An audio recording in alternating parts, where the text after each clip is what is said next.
There we go. I think we're live now, right? Everything's good. Audio is good. You guys can hear me.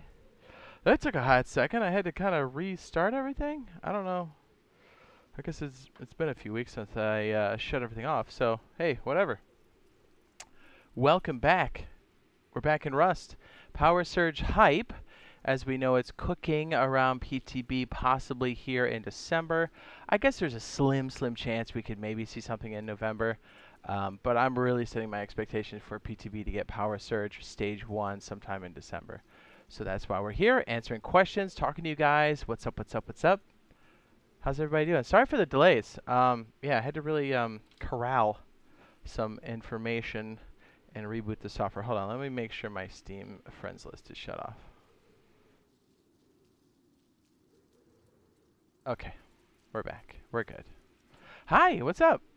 This is how late am I? Nope, you're right on time. I was actually late by like 30 minutes, at least. How is Power Surge? Power Surge, I mean, it's electricity. Electricity is dope. It takes a little bit of, finagling, corralling, but definitely worth. We had a lot of really great questions yesterday from everybody, so I thought we'd do some more of that here. Let's see, what else? I think we're going to do the crowbar build a little bit later. And I thought we'd mess around a little bit. What's up? Maxwell says, hi, big fan. What's up? It says, is there going to be anything new on Thursday? I don't think so. I guess there's a possibility that PTB could, but okay, let's put it this way. I think PTB is going to get another round of updates, and then it's going to simmer for about a week or two, and then it's going to kick over to main, and then we're going to see Power Surge. That's my guess. What's up, Trolled? Welcome back. Owen says, is it laggy or is it good? No, it's good. It's good. Electricity's great. It's mostly over on the, what do you call it? Server side. What's up? He says ads. The ads help me, man.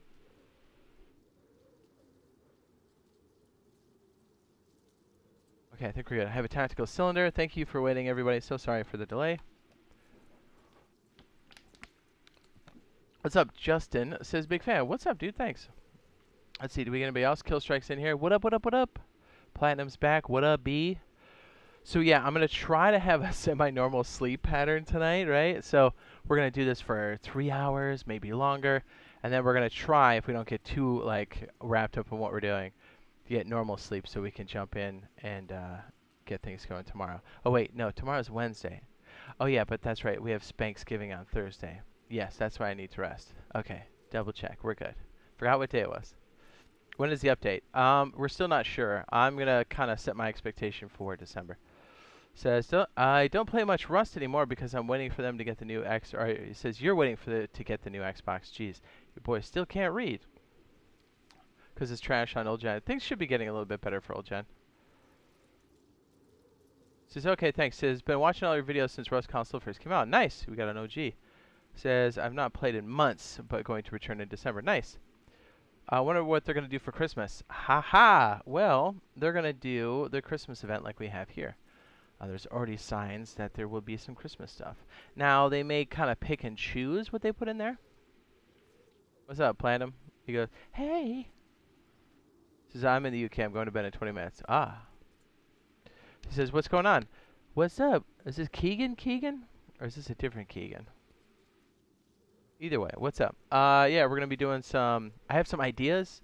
I was thinking about this when I was eating dinner. I think we're going to try to work them out, answering any kind of questions you guys have about electricity.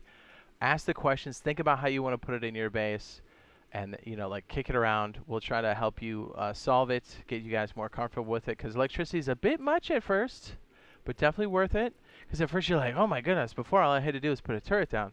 Well, now you got to really kind of plan things out. But it is a lot of fun. The gameplay loops are solid. Ah.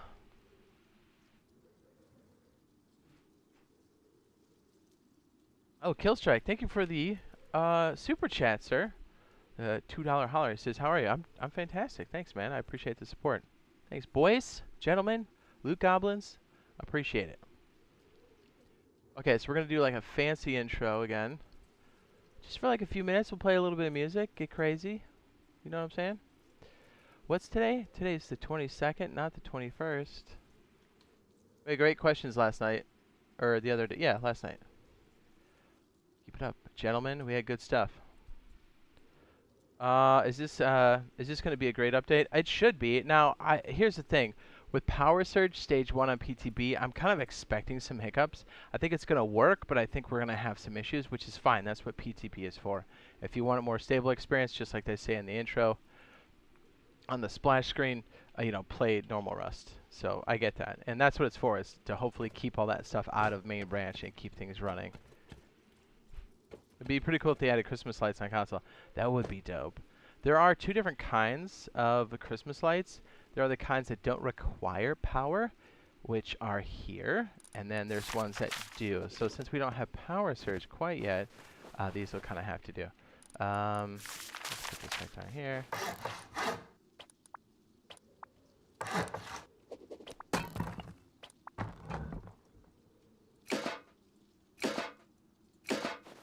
Ta-da!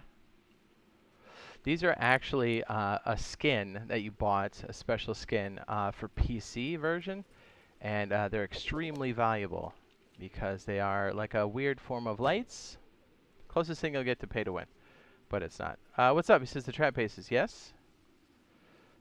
Platinum, thank you for the super chat. Appreciate it, man. He says keep up the good work, fam. Thanks, man. I appreciate it. Killstrike, Platinum. Appreciate it, boys, gentlemen. Yes, boys. Boys. Let's do some fancy intros while we collect some questions. Gentlemen, what do you say? So sorry, my overlay is still broken. Still haven't had a chance to fix it. Typically, we have the overlay that pops up when you guys donate, and then we have the thing in the upper left-hand corner. But for whatever reason, Streamlabs is like, hey, we're going to break our link. So I'm like, cool. It's been like that for a few days now. So, oh, was that Livonia? Oh, no, that's Chinaris. These overlays work, the ones I have, but the ones that are integrated from Streamlabs apparently are broken, so apologies for that. If I miss somebody's dono, please, please, please say something. It will show up in the chat. It also will play back when this is a video later, too, so I just want to make sure it's good to go, especially since my Streamlabs is broken. Okay, gentlemen, what do you think? I'm going to try some fancy flying with some music. What do you say? Call this one intro. Here we go. See if you guys like some of the different music. Some of it's old, some of it's new. Let's try this for a second.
Pretty high, right?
Ah.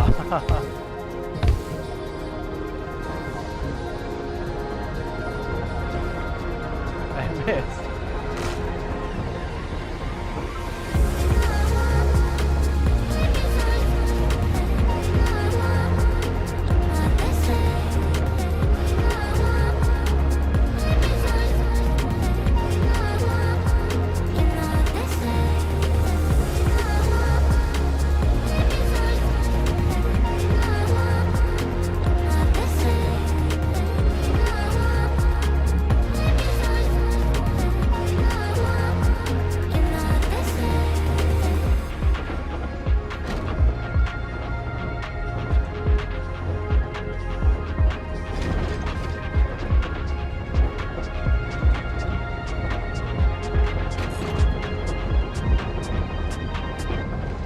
Whee!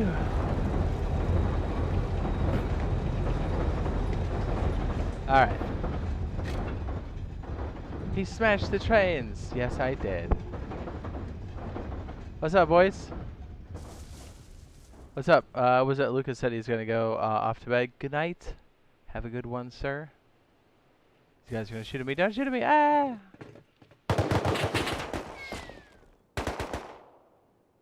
Song name for the last one? Cleopatra.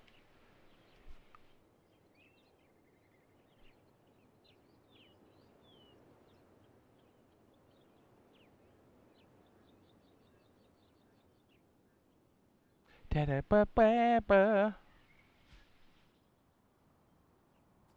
Yeah, so our most recent update that we got on the PTB, it definitely has some looming issues. So I'm going to guess we're going to have another patch. I guess it's possible we could see one, I mean, as soon as tomorrow. But yeah, we'll have to wait and see. Although they don't really have to deal with Thanksgiving now, do they? No, they do not. Here's our test bed area. This is the crowbar. If I'm feeling it, you know what? Maybe we should try to do the crowbar. Because I'd like to get this one out there for people that actually want to use it. Know what I'm saying? Know what I'm saying, dude?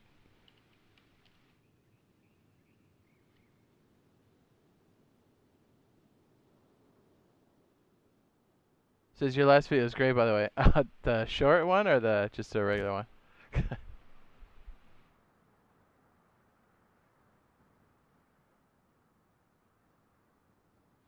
Here, let's do some of our brainstorm stuff for electricity and answer questions. Let me make sure I didn't miss anything here. Da da da da da da. Oh, Platinum says you're the first person I turn on notifications for. That's what I'm talking about. Is it a blueprint wipe on monthlies? Negative.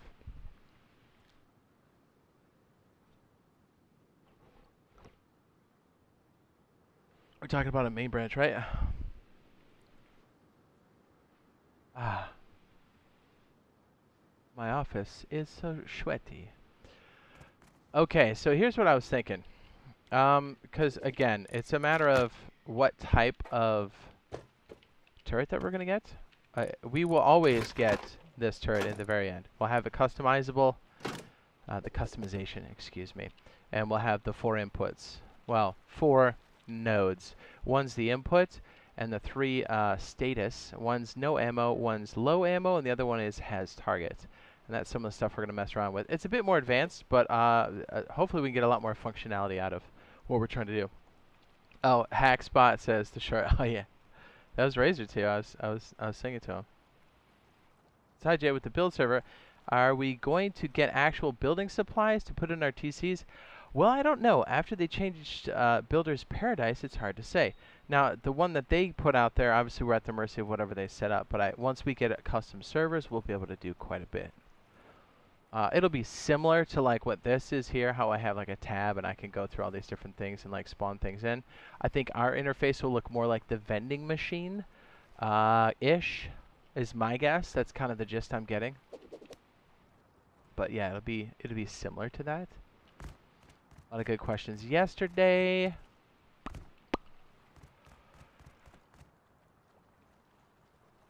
Here's what I'm thinking. So, oh, there's a polar bear out here. What?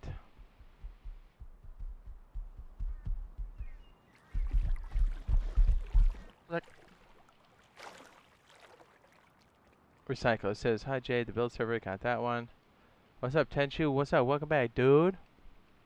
I'm not gonna lie, I did a little bit of New World last night, but then I tapped out pretty quick. Okay, so what I'm thinking is, a lot of times we're gonna have inside of the base a bunch of turrets and whatnot, right?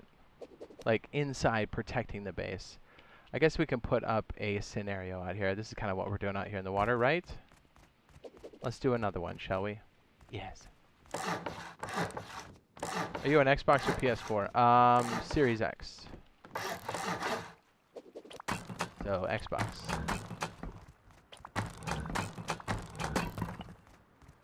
This is Yo Fam. What up, B?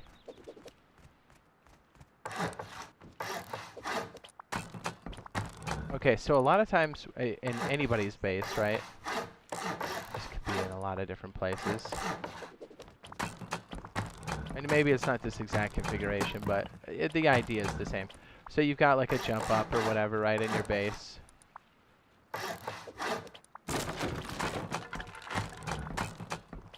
So much easier than mouse and keyboard in your building. Straight up. Alright, so like a lot of times you've got a jump up or whatever, but you'll have a turret protecting that jump up, which makes a ton of sense. Or you'll have it around like a loot room or something, just looking down a corridor. It's very common. So what I'm wondering is different ways we could kind of utilize this or have this initiate other things. Because one of the biggest things, I think, when you start setting up your first builds for electricity, and hopefully we have Builder's Paradise available to us,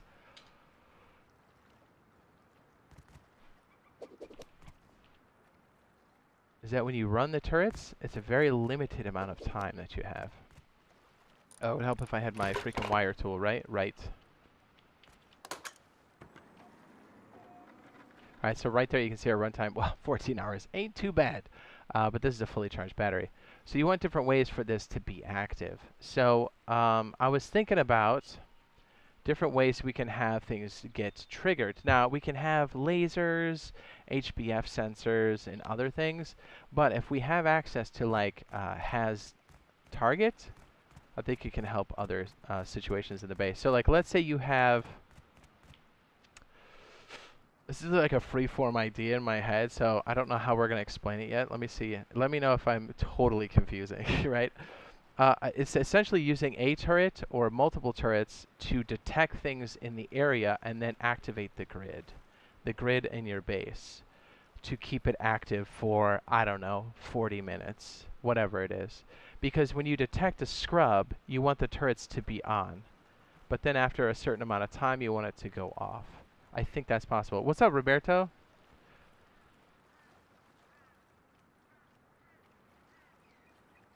Okay, says Jade, I hate to break to you. You play New World too much. Oh, 100%.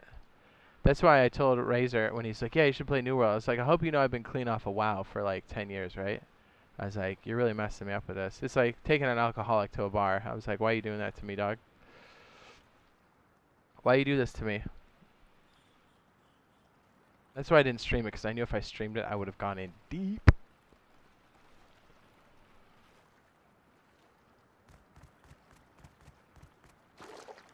Okay, so realistically, inside of your base, we'll just make a simplistic door, because, you know, why not? And if we want an outside turret, let's use that for an example, sure.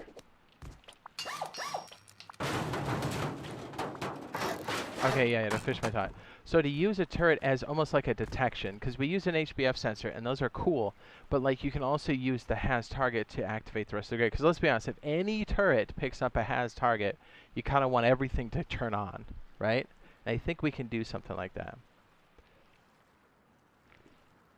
It says New World, is that old? No, I played WoW for way back when. It says, when you go to sleep, give me a good night kiss. How about a good nice schlobber? This is Jade, I have a question. Yes, you in the back, sir.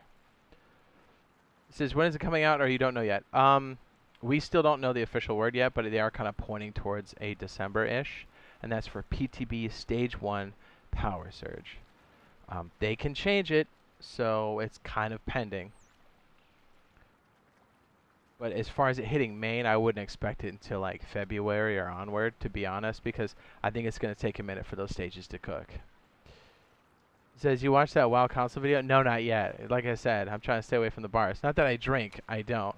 Although I am of Irish heritage, so let's be honest. I'm probably down with the alcohol, you know what I mean? Genetically speaking. But I don't drink or whatever, but yeah, it's like taking an alcoholic to a bar. I was like, I'll check it out, but I'm going to have to pace myself. Yeah, Roberto sent me a WoW video that said it was coming to console. Boing. Anyways, what was I saying? Yeah, so it'd be cool to kind of use these turrets as like detection mechanisms.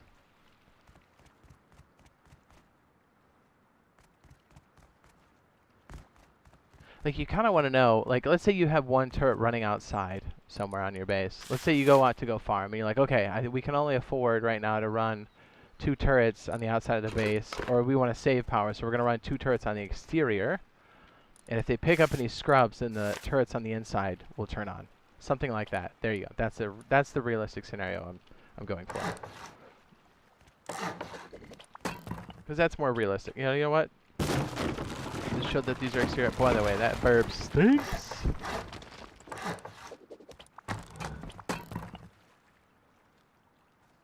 Alright, so these are externals. They can be anywhere in the compound.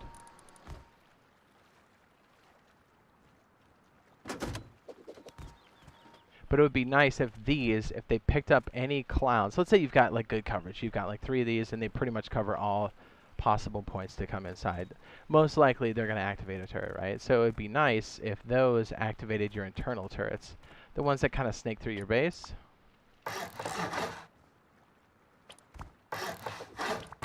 And I've never made this solution before, so we're going to kind of wing it.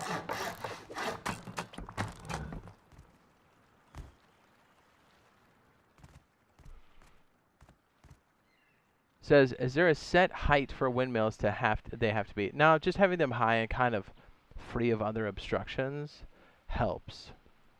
You'll still get power out of it, it just won't be optimized.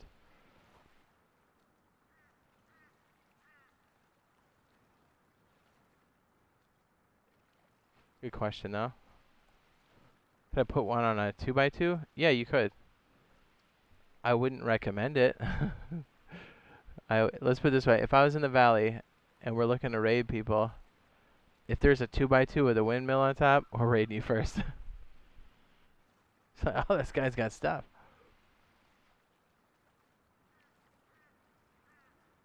It's kind of like putting a hot rod on a big wheel. You're like, whoa, you can do it. But you gotta be a little bit crazy.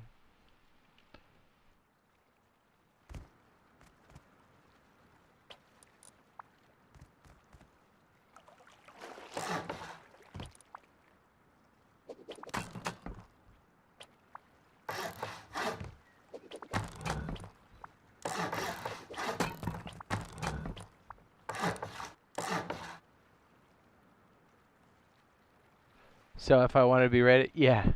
Something that small with a wind turbine on top, it's just, yeah. It's like having a 1x2 with a bunch of concrete walls around it. You can do it, but you're going to make a lot of attention for yourself.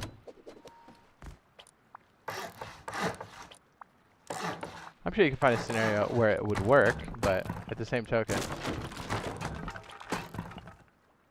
Get good with like medium batteries and solar panels and like counting your power and then go to the bigger stuff. Because it's always easier to be all constrained first, and then once you open up, you're like, oh, I can add so many more turrets now. But in a pinch, I get it. Sometimes you gotta just put stuff down. Okay, so some way, shape, or form, and we'll clean this up because again, I didn't really think about how we're gonna do this actually. We'll chintz this one here, and these turrets will just pull power from a imaginary creative source, right? So we have the infrastructure. Imagine the infrastructure represents, this box represents the infrastructure for power input. So a wind turbine, a gas generator, a solar panel. I really stuck that in the wrong hole. That seems to happen.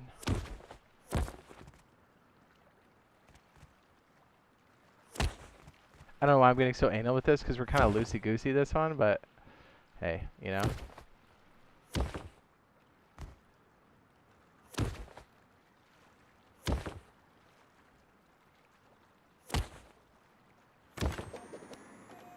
Oh, you know what? I broke my first rule, didn't I? Absolutely I did. What a dummy. Stick it on a switch. I'm so used to using smart switches all the time. We gotta go. Let's use the normal switches so it doesn't throw people off. Let's just make like a back wall here that we can use for something like that. What's up, Mr. Russo? Hey girl, he says I'm doing PC Rust too. Oh, Rusty Pill. Rusty Pill.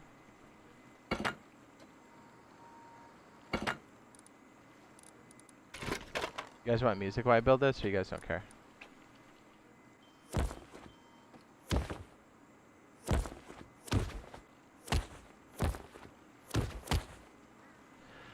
I think we'll color code both of these. The area will just be like the red turrets. Like right or left doesn't really matter. Your perimeter turrets, if they pick up a target, I don't think really having the power. We don't need to drill into the power for these outside turrets.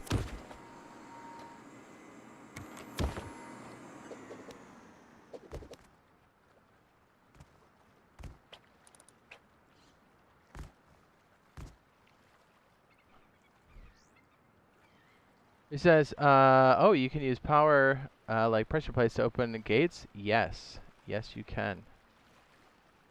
Because remember, door controller only needs, well, the first one only needs 1 unit of power. So if you have the things that generate power, like pressure plates, or the red button, you can get stuff like that.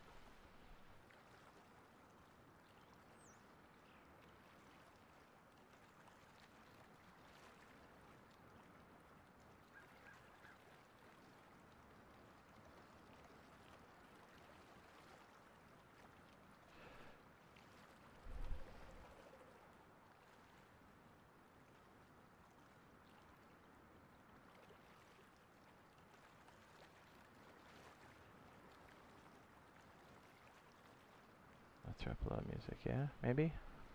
He says yes. Oh, yes on the power? Okay. Or yes on the power. Yes on the music.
We good?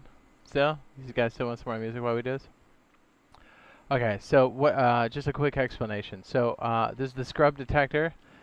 These will be used, obviously, as actual defense. But what's cool with this is we've got these crazy outputs that come with this now. And I don't know if we get this in stage 1 or not, but we will get this at some point because this is part of power, electricity, our power surge for us. So if this reads a signal, has target. By the way, it goes up with how many people it detects. So if there's 10 and you have enough power coming in here, it kicks out 10 units of power. Crazy. What's up, Kyle says, what is the best way to call in airdrops as a solo? I would get a boat, get a scuba set, stand on your boat, and then throw the canister in the water. Wait for the crate to be, I don't know, 5 stories above your head, and then dive down and pick it up. You can also kind of do it on these flotillas, but they don't always land on there. You can stand on there, but like a scuba set will help. And then by the time anybody sees it, you're so far out in the water, they won't have any mode of transportation to do so. It's a little something I learned back in the Vietcong. Yep, kill strikes right. Go to the ocean with a dive kit. Yep. Okay, so what's going to go on here is if any of these detect anything, anyone, multiple people, this should trip this, which should turn on all internal turrets. And then once we kind of get that working, then we'll add a timer to it. And then the timer will automatically shut it off. This is the reset button for the scrub detector. So if your outside turrets pick up anybody, the inside turrets turn on to kind of save you power. Just, you know, a little some.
Oh man, I meant just.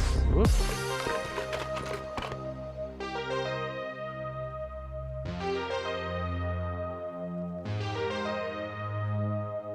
Okay, this top stack, we have ands here, and then these ores will kind of trip it into whatever. Because we need this to be one input down here.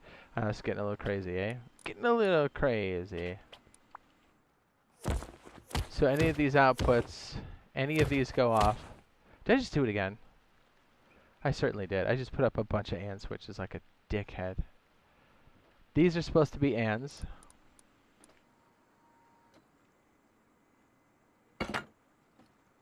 These are ors. And it will take any of these if they're active and push it through the top.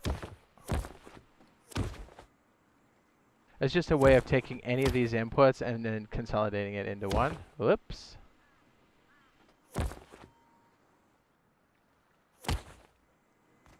And then the output for this is going to go off the top. It's a pyramid.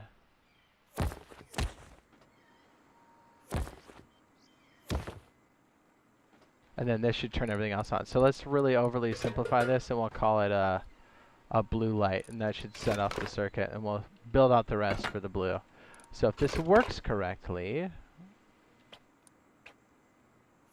the output, whatever that may be, should come down there and then spill it out.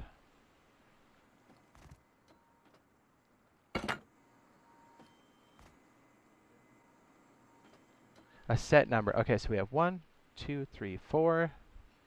So we should send like 12 units of power over here now, just because I don't know what else to do with this.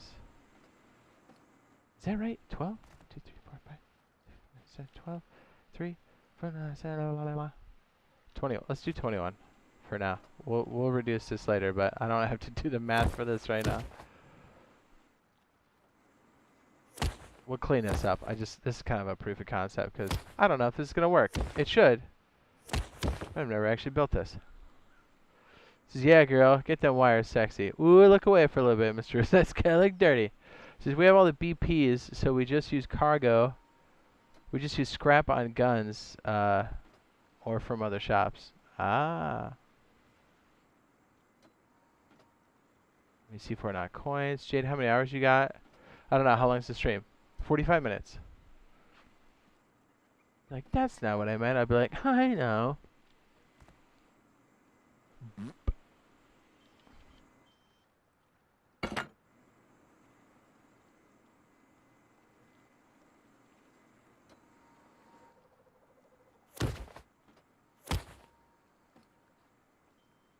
It's your boy, Skinny Penis. And we'll just have this one do 4, and this is going to go up to the underside of this guy here. Let's see if this all works the way we think it does.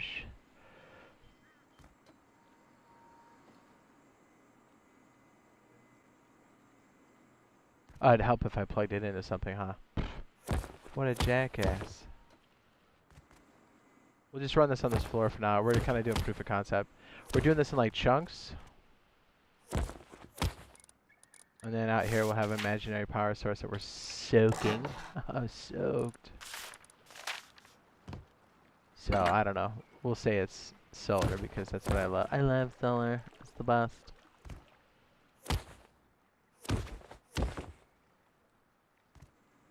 Okay, so what the idea behind this is, this little weird grid thing, these inputs here next to the green will represent any has targets for any turrets on the outside. Realistically, you're going to have like 3. That'll give you the most coverage for your compound because it makes a triangle, right? I only have 2 outside, but you get the idea. So then this has target, which would be yellow. Let's call it a yellow.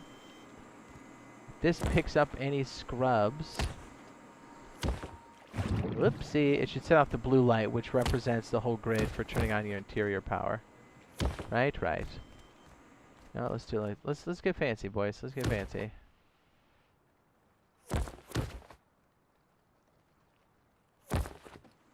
Anybody else want to vomit yet? With all the cables. I know Mr. Russo loves this cable management. It started off good, but then it gets dirty. We'll clean it up. I promise. Okay, so it has target. We're gonna have to unauthorize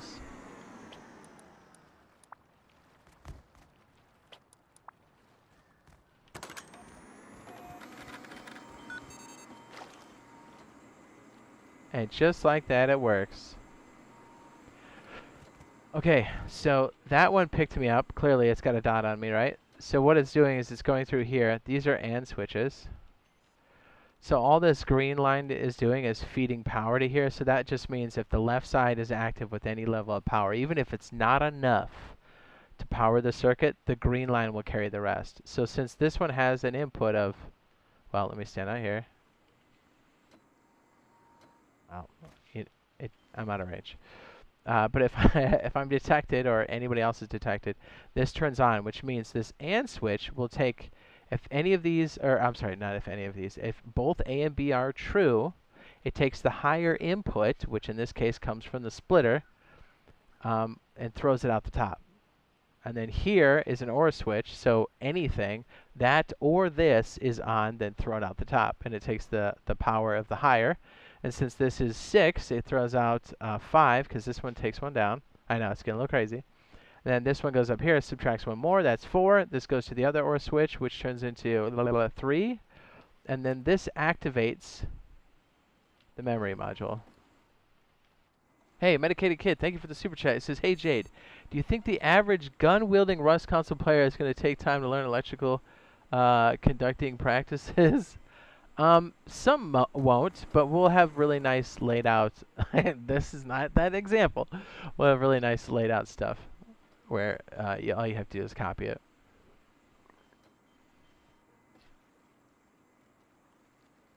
What's up? K1 Eclipse says yes. Killstrike says no. Thank you, Medicated Kid, for the super chat. The $5 super chat.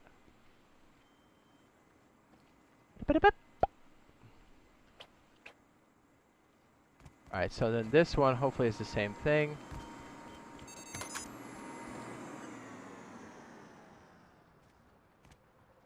So that way you can take multiple inputs and do this. If you kind of break it down into like pieces, it makes it a bit easier to manage. This is why else am I here? Knowledge.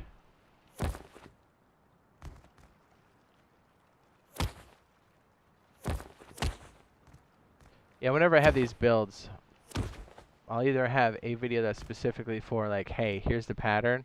That should be easy to copy. You know, make a 1x1 part on your wall here, and here's how you break it down. Like, you know, copy this. Here are the ingredients. You know, place these down, and then place these cables into each other like such.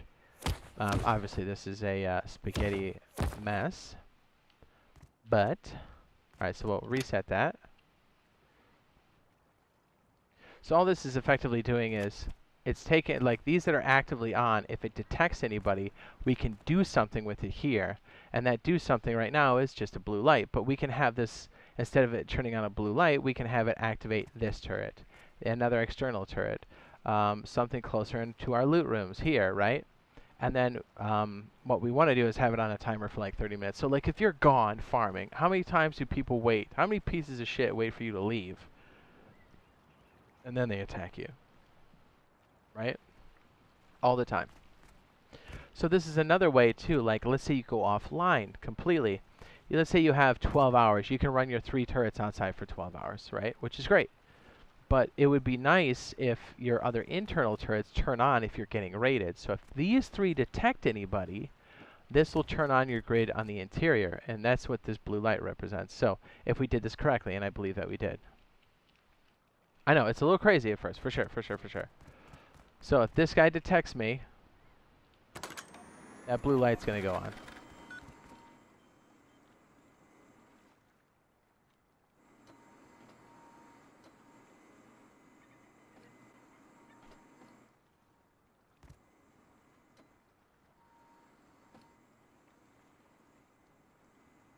It's facing the other way. Look at me.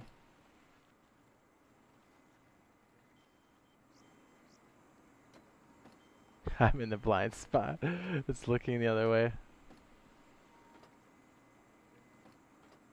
Yeah, and I'll have a breakdown for the explanation for people that want to understand the circuit to make tweaks.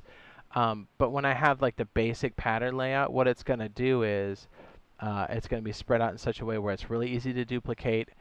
You just pick a spot in the interior of your base, like a 1 square part of the wall, and then you can kind of just lay it out and then just match the picture, right? Kind of thing. and then it'll work. We have a lot of builds that are like that, because I understand a lot of people are like, hey, I don't want to know how it works. I just want it to work. So I get both sides. I wonder what electrical engineer would think about Rust power components. Yeah, you see some crazy stuff. Is this thing even looking at me?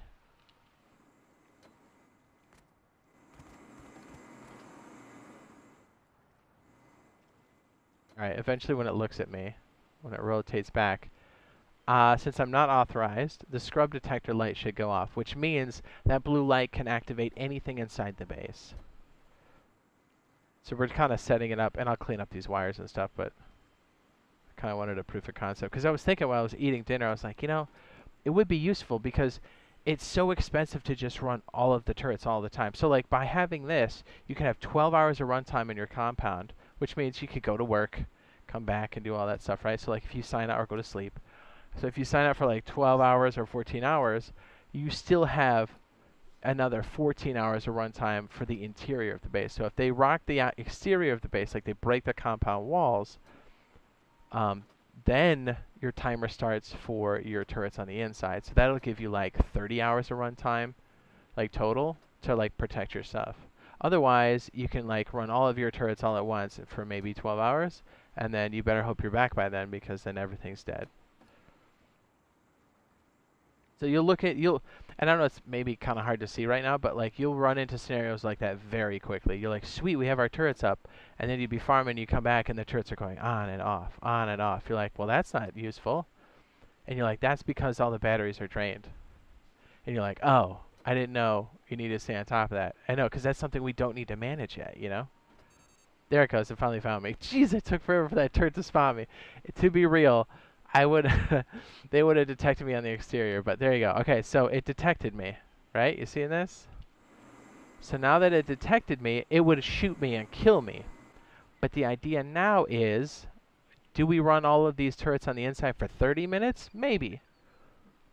But now we've got a positive read on every turret. So we tried this one before and it activated the scrub detector. This one now works, although I probably should have stood up further, but I wanted to make sure you guys saw it actually happen. And what's cool with this is, let's say you had those tall windmills on the exterior of the base, like so. Which, you know, this is realistic. You would see stuff like this. So, like, the stuff on the interior of the base could be on a completely different circuit, right? A completely different battery circuit. And a lot of times you're going to be divvying stuff up like this. Because think about it. Okay, so, better question. Okay, when you use turrets, how many do you typically deploy?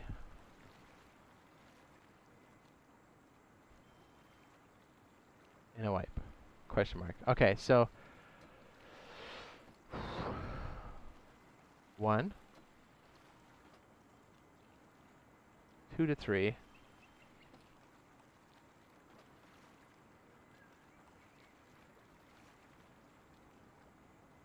4 to 6. 6 plus. Okay, I'm putting in the poll.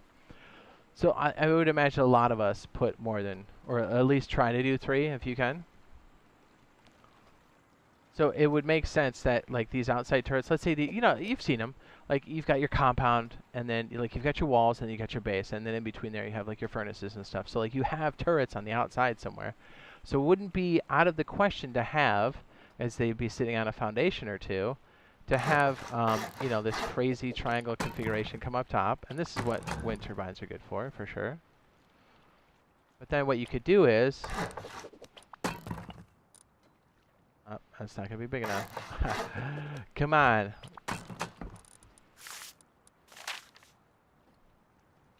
I know this seems a little nutty, but stay with me. It's here. We're there. So like, instead of this imaginary power unit that's powering this whole thing out here, let's make this a bit more realistic, shall we?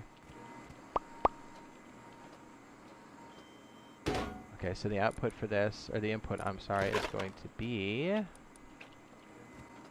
make that super tall. Nah, we're still pretty good. Okay, so power in. It's going to come from this crazy wind turbine.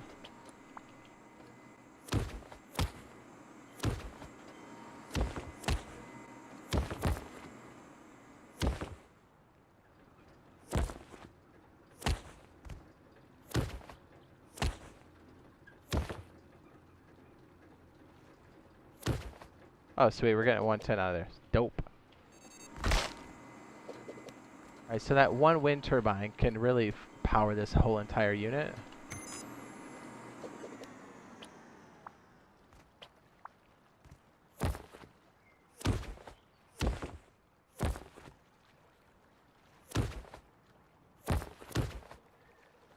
Sorry, Russo. These look terrible.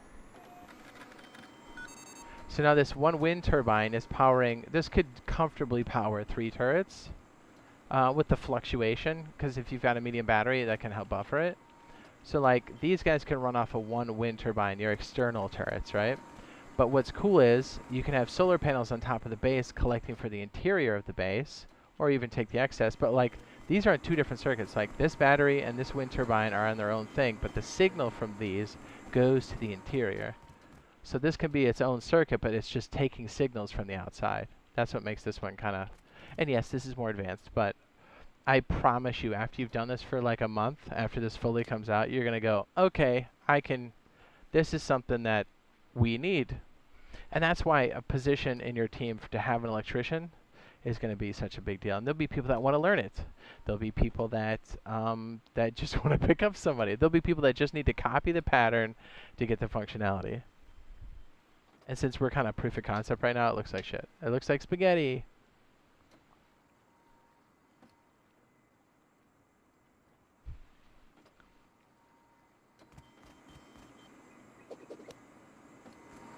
You can use mouse and keyboard on Rust. It's against the user license agreement. So yes, you can, but if you get caught, you can also get banned. Because they do not support that in the game. Specifically, they call it out.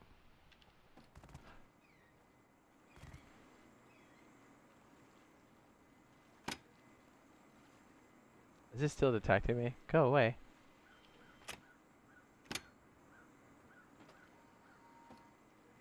Okay, stop detecting me.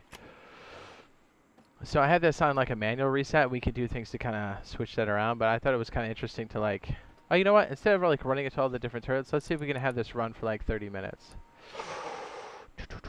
What did we do last time? We did something kind of crazy like that last time, right? With like the switch and the timers.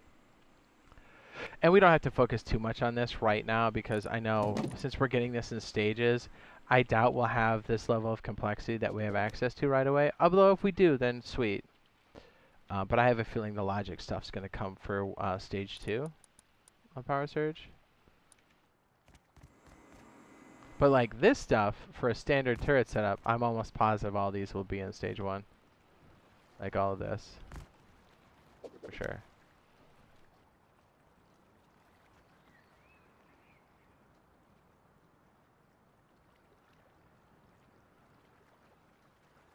Depends on the server. It says, and when I start during the wipe, it says big clans would have 6 or better. It's true. But like you can already see the cost. Each one of those turrets, just the turret, costs 10 per unit. Then you need logic to kind of drive those things, so you need even more. So you can run 3 turrets, well, 4 turrets off a medium battery, and then you have to have logic behind it. Then you need to have a power source or generator and then a collector, so like a battery. And you need to manage that. Like, yeah, it may run right away, but like, I guarantee you, watch, when this thing first comes out, like, creep around all Zerg bases, sit in the bushes, and watch those turrets go on, off, on, off. And if that's the case, go start breaking turrets, dude. Especially if they have the weapons inside. There'll be so many people that don't understand how that works. Especially the big groups, because you know how sloppy they can get, right?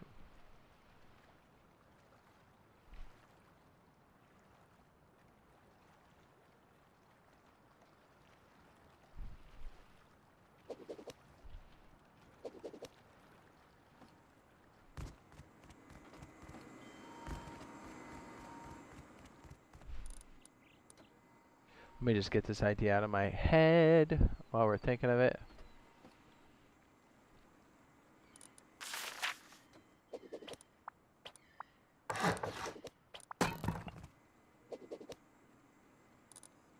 We did something like this last time. It seemed to work pretty well for us.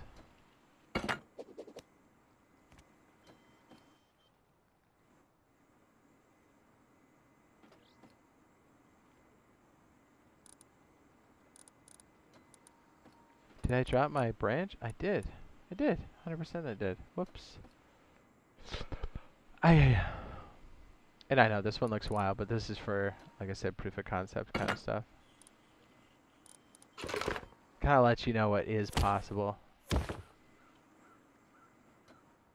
I don't know how to put how much to put over there. Let's put, I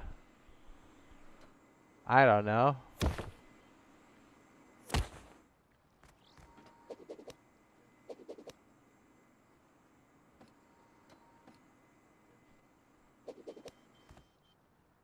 Be a mess to put that over there. Let's just kind of bring it over. I only spawned one like an idiot. Yes. Yes, I did.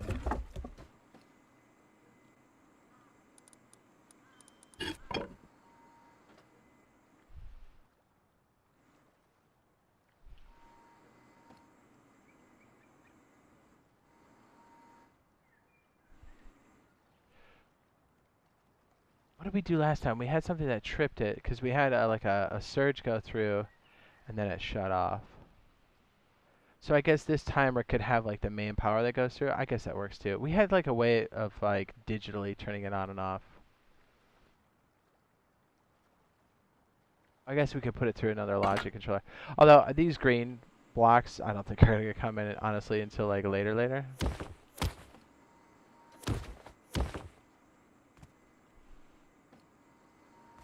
But just kind of interesting for us to mess with. Let's say 15 seconds. So now the red will represent... Man, I really don't have room for this shit, do I? The red is going to represent... our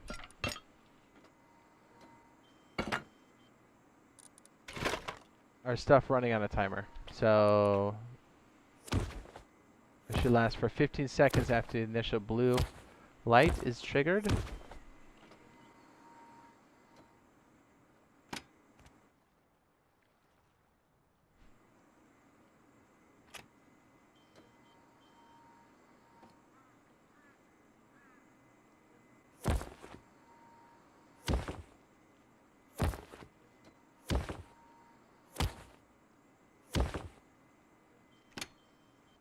Okay, so circuit is reset.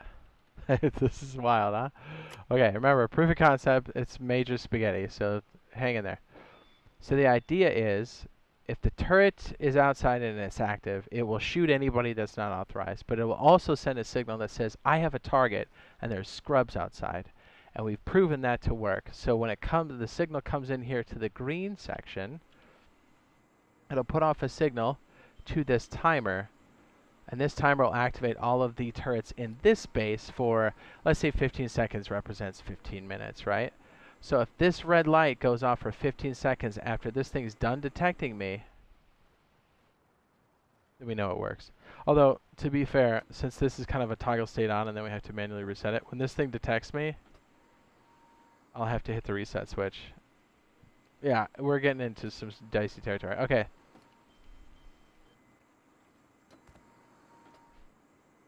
You know what? Let's do it like this. This will make more sense because then we'll actually see the signal happening. This has a pass-through. Ah, yes it does. Okay, I thought it did. I don't use the blue light very often. Okay, so now when it detects me, the blue light will go off to show that it actually triggered. It's going to hit the timer here, and it's going to go for 15 seconds, which means the power down here is going to go through this gate. And this red light that's going to be flashing will represent the interior turrets running for 15 minutes, although this is 15 seconds to kind of test the concept. So let's go ahead and get this thing to activate. I'll bring it back here. Hopefully we can see everything. Kind of in its blind spot. So what's going to happen is the blue light's going to go off first, and you'll see this little timer ticking down. Oops, let me get back a little bit. This timer right there, the one with like the handle.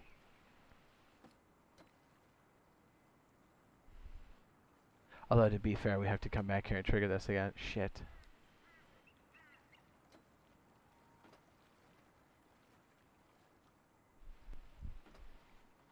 Says I've seen 20 some turrets. There we go. So you see how the timer's going down right here? So then, if I'm out of range and nobody else is being detected, and let's say that represents 10 minutes, or I'm sorry, 15 minutes as opposed to 15 seconds, when that dial's done, the red light should go off, which means the turrets on the interior of the base should go off. Hell yeah. Does it still detect me?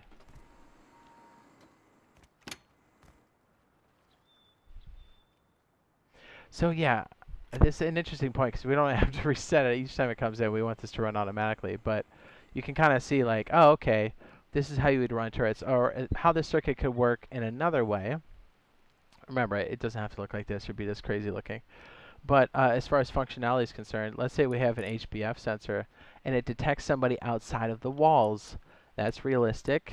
If it detects somebody outside the walls, maybe you want all the turrets on the inside to run for 15 minutes. That's a good way to kind of pump the activity of the turrets, but people have a hard time kiting it, which means if they come in the sensor range and they go away, they can get the turret to kind of go on and off, which essentially makes it useless. So like if they come in range, it'll be on for 15 minutes, and then it goes off. So it's a lot harder to soak or kite, whatever you want to call it.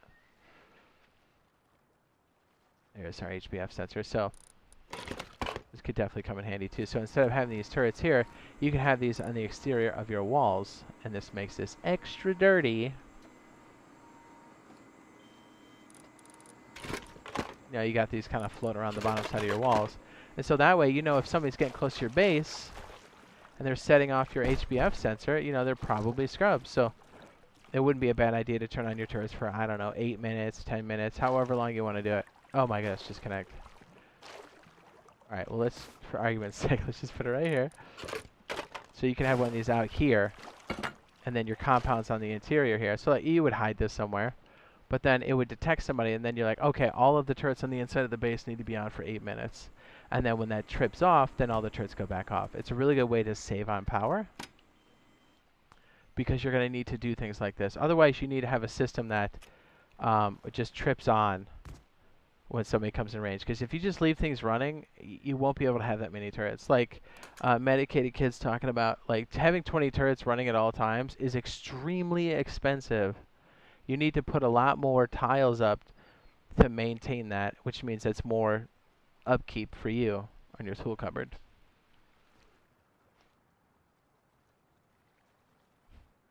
Too much? Too deep? What are we talking about here?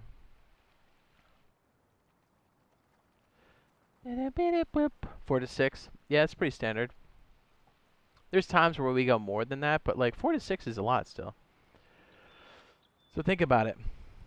To have 4 turrets, you could only have a medium battery, and then you'd have to have another one to have the extra 2. Pretty wild, right? Pretty wild, dude. You know what we could do instead of having it come up just through the bottom here? Instead of it hitting this memory cell, maybe we just have it go directly to the light. This way we can see in real time when it's detecting me.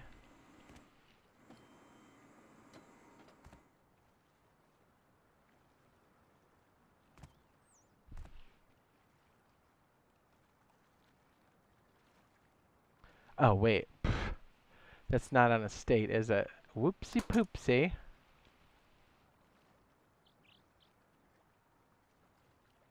I just forgot. It needs to go through the green. What am I doing?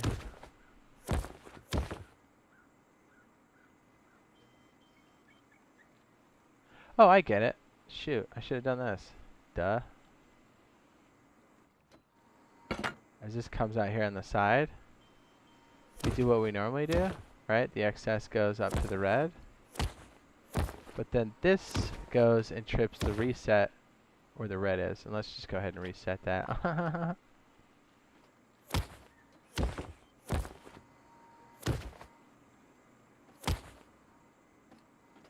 Okay, that should do it automatically. So the branch takes priority, right? I know this doesn't look very good. But this guy is going to also reset this, and then this timer is just going to keep going. Okay, so let's see if we can get this to work. It should detect me, and then when that timer goes down, the red light should stop. So the red light would represent all of the turrets on the interior. Are you confused yet? Can't put sensors out away from the base as a warning system for those running around?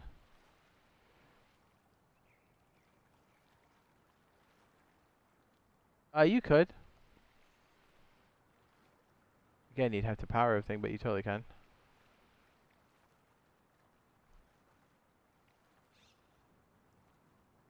Oh, you know what? I just remembered.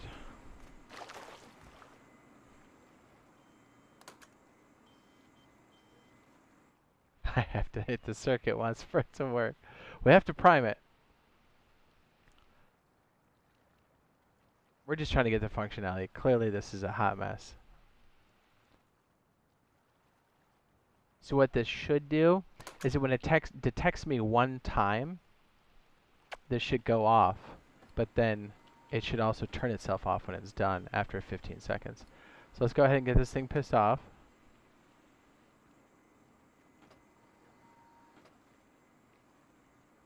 I just remembered. I don't have these connected. What an idiot. When it detects me, the blue goes off. When the internal defenses are on, it's going to be the red light. And we want the red light after it detects me one time to run for 15 seconds. So if it detects me here, it just picked me up, so it should be blue. Oh boy. Well, this is going off. Did I not connect it? Is there enough power going through there? 2. How much is coming off the top? Nothing? Oh, maybe we don't have enough juice. Oh, we don't. Okay. Let's make it 8. Alright, it should detect me.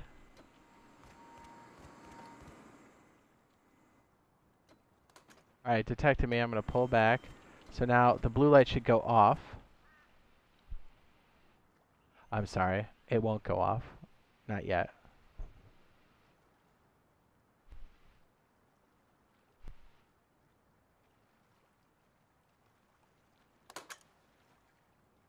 There we go. So when it trips, it stays on for 15 seconds. We got it. So the has target. See how the blue light just went off? So it doesn't have me as a target anymore.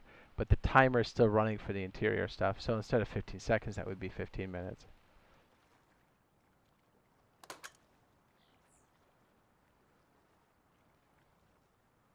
Plata, or I'm sorry, not Plata. Pat plays games. Says, I love you. Gotta go sleep. All right, man. When is console getting power surge? Hopefully in December. So we got it. It looks a little wacky in here, but we got it. So instead of having these turrets up, you could just have a bunch of HBF sensors as well.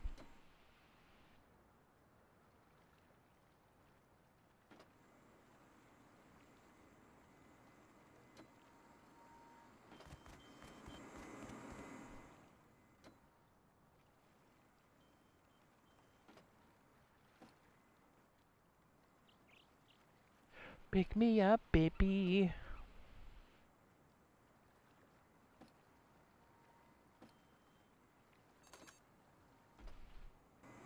Alright, detected me. I died. I got shot by the turret. But the other turrets in the compound or inside the base, which represent the red light, are still running until this timer is finished.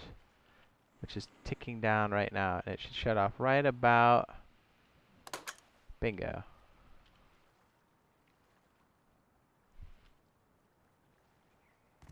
So yeah, really, to get this to whatever you want, you can set this to 60 seconds, however long you want it to be. I think you can even set it for something wild like 600 seconds.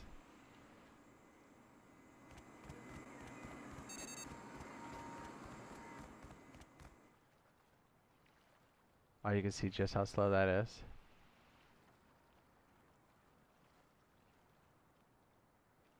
You see how slow that's going? It's going though. So the turrets will stay on for that amount of time, which are running off of the wind turbine and the battery backup. So really, not that bad.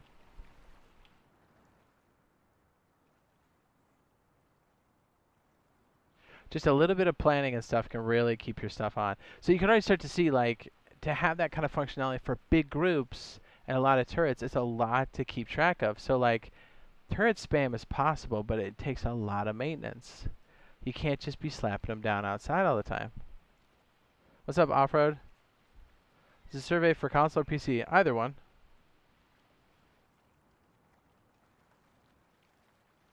On the contrary, the wire management is very nice in the logic room. It could be a lot better.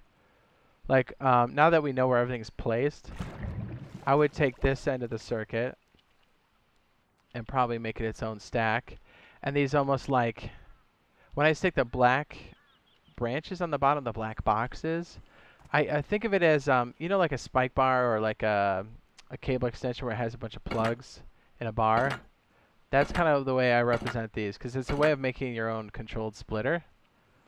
And then basically, like, my power bar is going to be connected like this.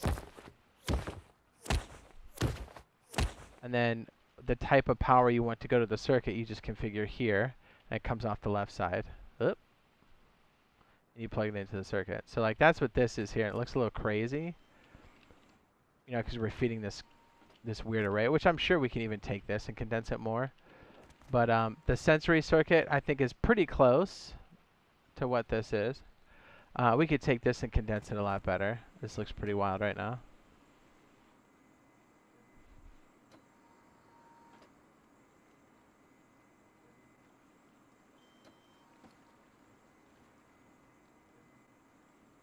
I sure am, Off-Road. He says, I'm an electrical guy. He says, I'm too dumb to set this all up. It's all good, baby. We'll get it all set up for you so it's real easy to copy. This ain't it, though. Not this one. I've seen worse, Jay. Oh, yes.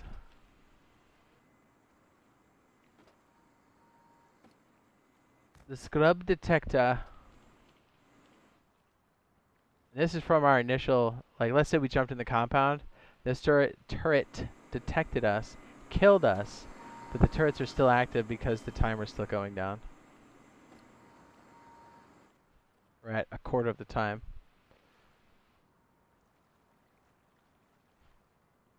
I'm certified in clapping cheeks. Oh, yeah.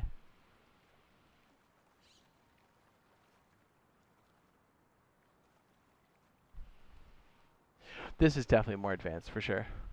This is for people that are going to be running like 4 turrets or more, I think. And you want to have some of that crazy functionality. Because building these giant wind turbines get expensive. You can't always just put like 50 of these up in your compound.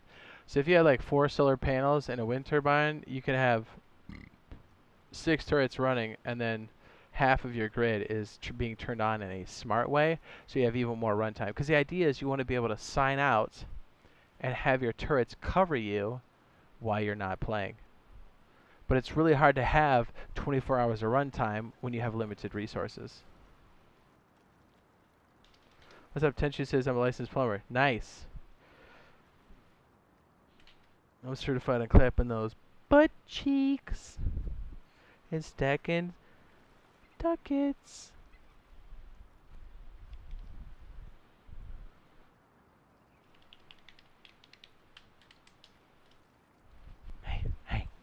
Hey.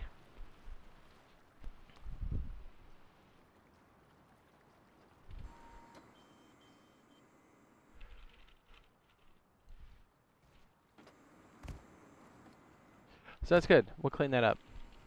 I'm liking it.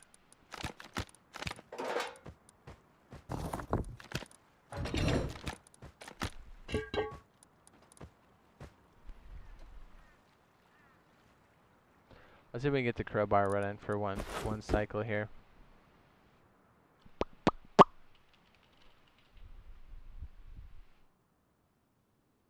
Do you want me to run music while I do it?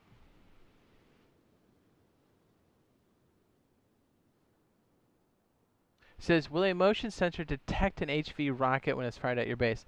That is a good question, and I don't think I've ever tested that.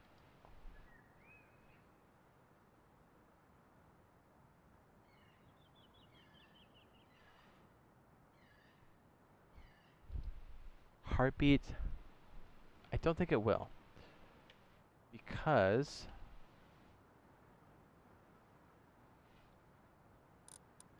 the heartbeat, breathing, humidity, and footstep sensor. Pass-through is equal to the number of humans detected in a 10-meter radius. No, so it won't. Although, you could...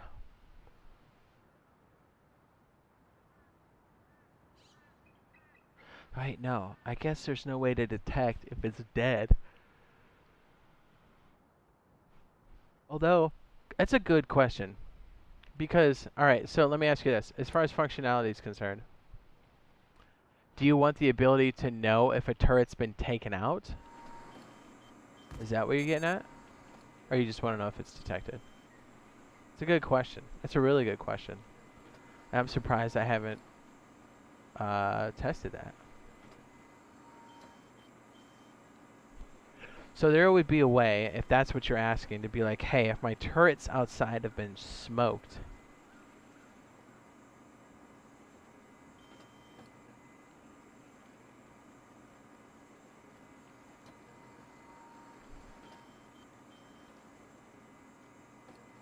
there's two ways I'm thinking of. You could put... That's an interesting... That's a good one. That's a really good one.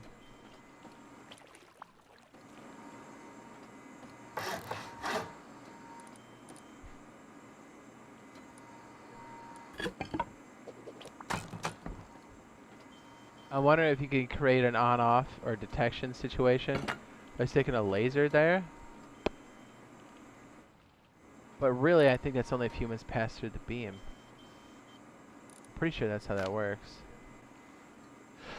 A gate which allows player to flow. I'm sorry. A gate that allows power to flow while a player's in the beam. It says now if a player has picked the right spot to take out the system you have put in place.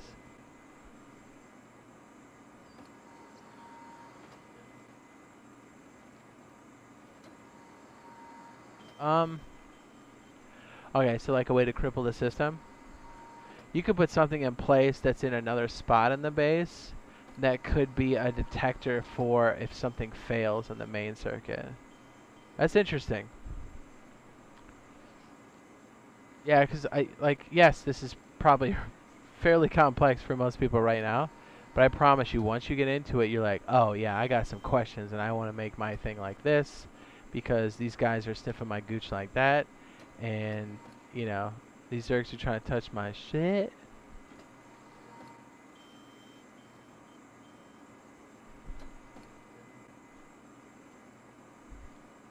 Da, da, da, da, da.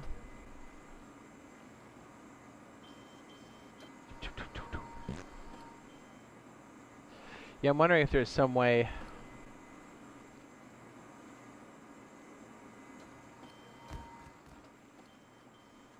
Okay, so I'm like, hey, either this laser beam could detect when this condition changes. Like the laser goes across and detects this, but I don't know if that's the way that works. You could put something on the block here, but... Or something that's weak that puts power through. And then in order for them to destroy this, it destroys that. And then you could have like a digital sensor for that. Something like a display or something. You could just have it close by. And then if somebody pops your shit... Hell, you just put it right in front of the damn turret. So if they hit the turret, they pretty much gotta hit that too. Because it's got a little bit of AoE. And then maybe you have the circuit here running. And then if this line's cut, then that becomes your sensor for like, oh, this turret's knocked out. Although, there's probably an easier way to do that. What I was thinking was... Yeah, but we don't have any output on the turrets. Damn it. If we had...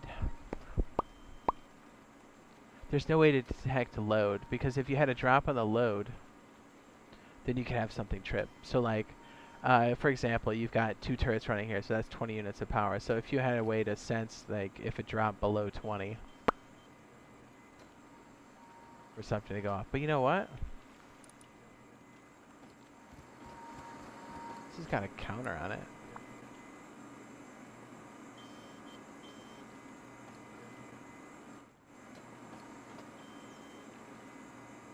Oh, shit.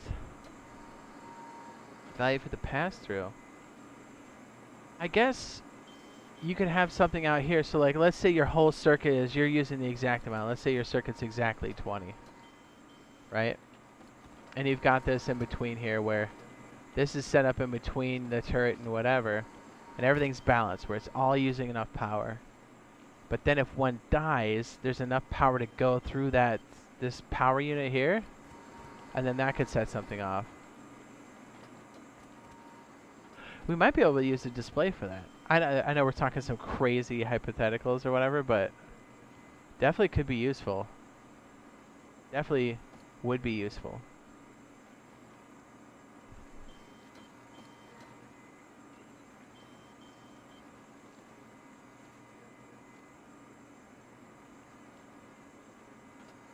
Interesting.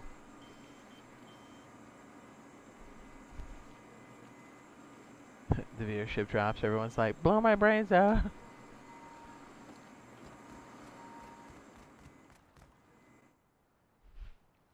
Interesantes.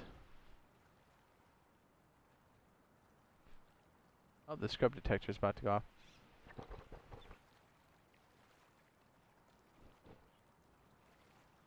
Oh.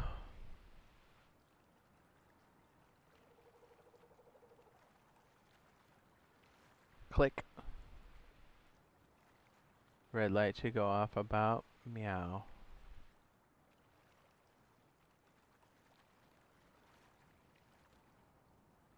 Wouldn't it be nice if somebody trips that off, that like your turrets run for 5 minutes or something? Then they shut off. Says, oh, how high does a motion sensor have to be to detect somebody on the ground? 10-meter radius. That's like 1.5 blocks or some shit? Or is it 2 blocks?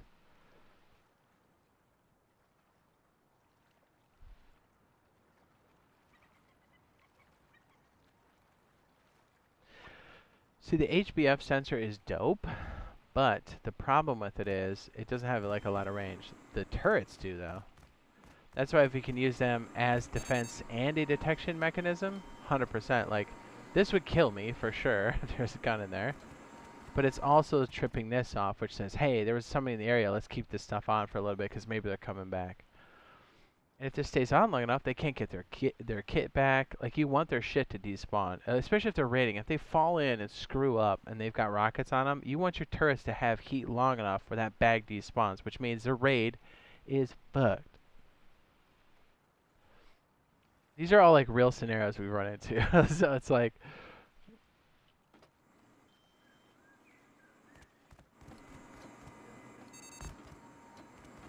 just because one turret detected a guy and killed him, the rest of your base can respond to it. That's pretty hot.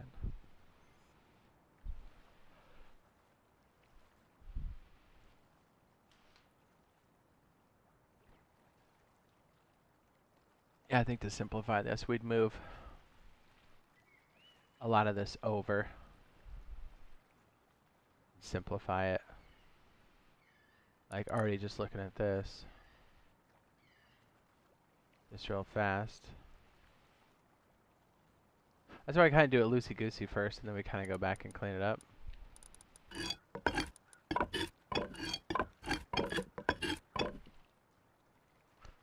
So the focal point is the timer.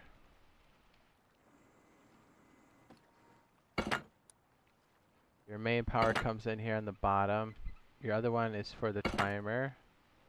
Your controller is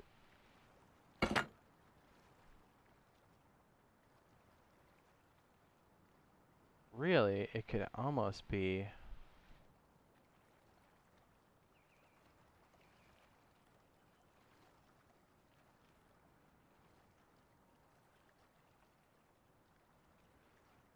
I kind of want it off to the side because of the way this loop back works. Because otherwise, if you're looking at it, it's like, it's just a lot to kind of dissect. The fact that this is like swooped over here and all these lines are crossing makes this like it hurts. Even with the colors, it hurts your brain. Alright, so this one comes off out of here, and then the timer's going to be slid over. I think that's the way we want to do that. And then you've got...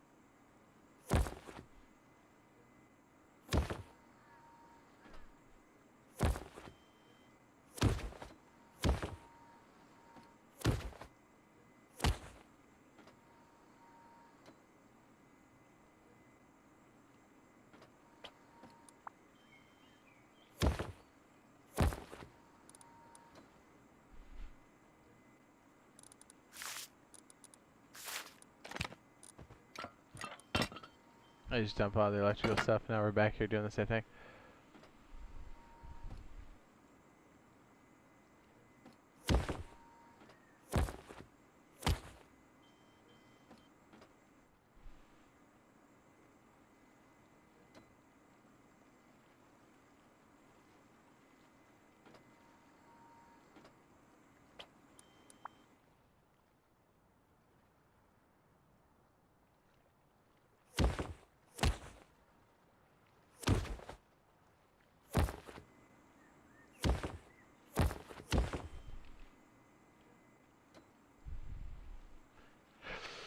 I still think we could maybe clean that up.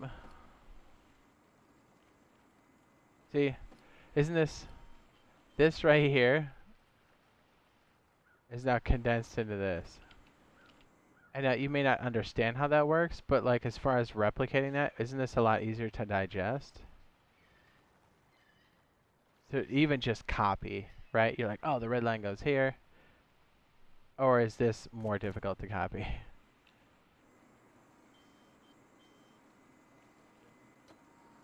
A or B?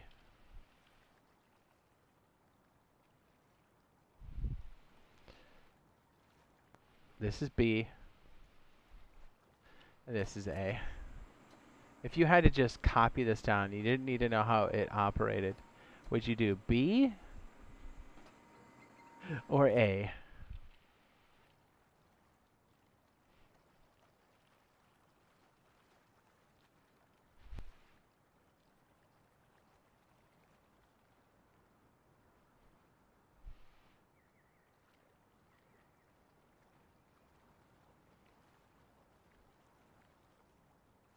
What Timothy says, I really want poker at Bandicamp. Yeah, that'd be so dope. This is, what are your thoughts on it? Yeah, or even the blackjack machine. There's talks on the PC having that gambling car, the caboose. Not only spawn in the world, but also spawn at like Outpost or something, like on those tracks. I think that's a pretty cool idea.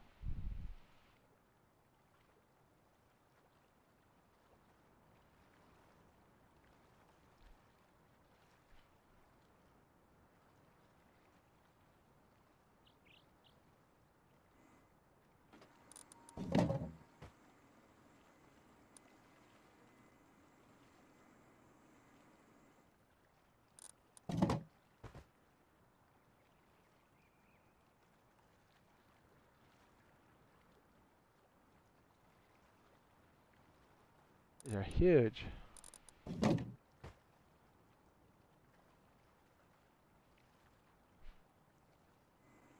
A.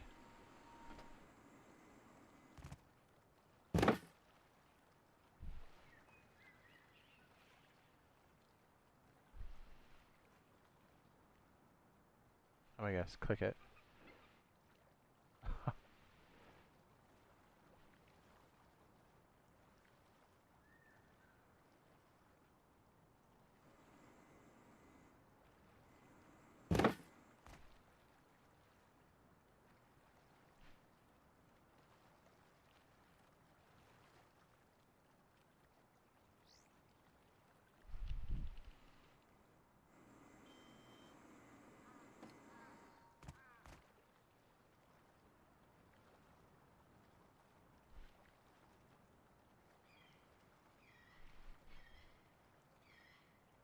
I think it's already a thing on Rust PC. Oh, where it sits at the outpost? Yeah, poker's already out. I was thinking of blackjack.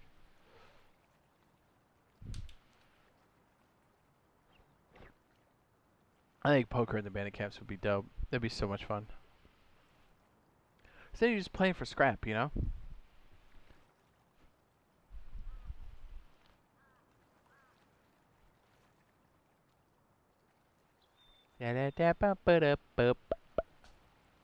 So yes, as wild as this is now, since we worked it out, can now be turned into this much cleaner. Which gives us the functionality of a timed switch. When something's active, this timer goes for X amount of time, and then it shuts off the whole circuit.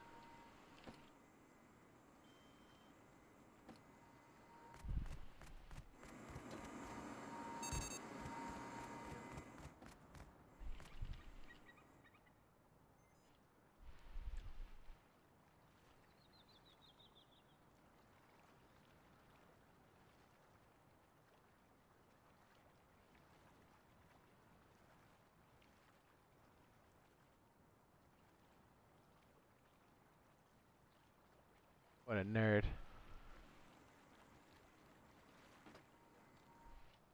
That's the timer module, and then this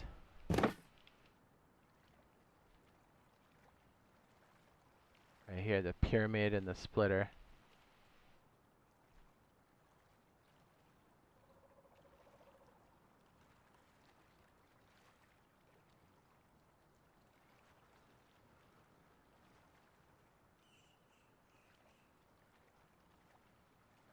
Did I spell that right?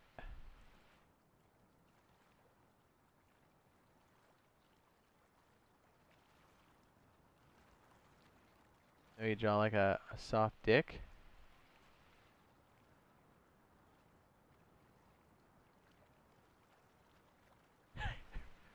See if I caught on to that. That's what this is. Detector array is right there. You can have 3 turrets in the detector array. It's basically a pyramid. At the bottom of the pyramid are AND switches. The gambling train car? Oh yeah, no, it's already in.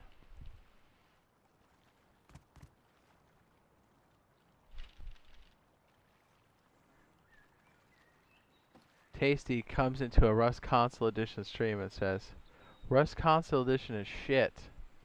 Okay. You do know I don't develop the game, right? Just a player, dog.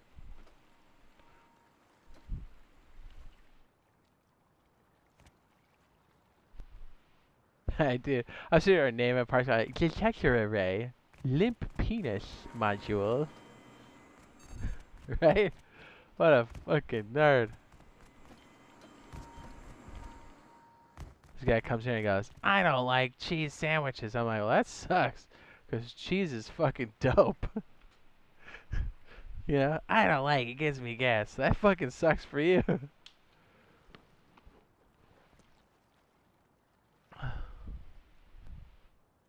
This is what an artist. I know, right? We can always, should we do a portrait of Tasty? Here, let's do one of Tasty, right? Green beans. Let's do one. Okay, so I am detecting. He's probably gonna be green because he's green beans, right? So this guy probably, his eyes are bugging out of his head because he plays a lot of League, right? He's got a big schnoz to detect any of the bullshit plays. He's got to yell obscenities, so he's gonna have a big mouth. He's gritting his teeth. He's got a nice sweaty gamer chin, right? Big ears to make sure that you can hear all this stuff through your headset, right?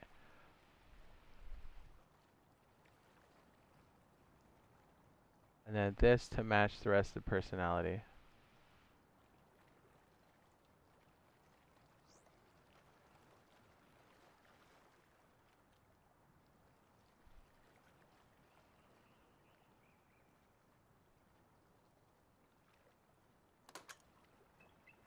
Your thoughts? Get roasted, Beans. Holy shit. He's a dickhead. I just walked you off a cliff. I just called you a dickhead, dude. Reading Rainbow style, dog. Wee! Get fucking roasted, kid. Ah, that's good. Hell yeah.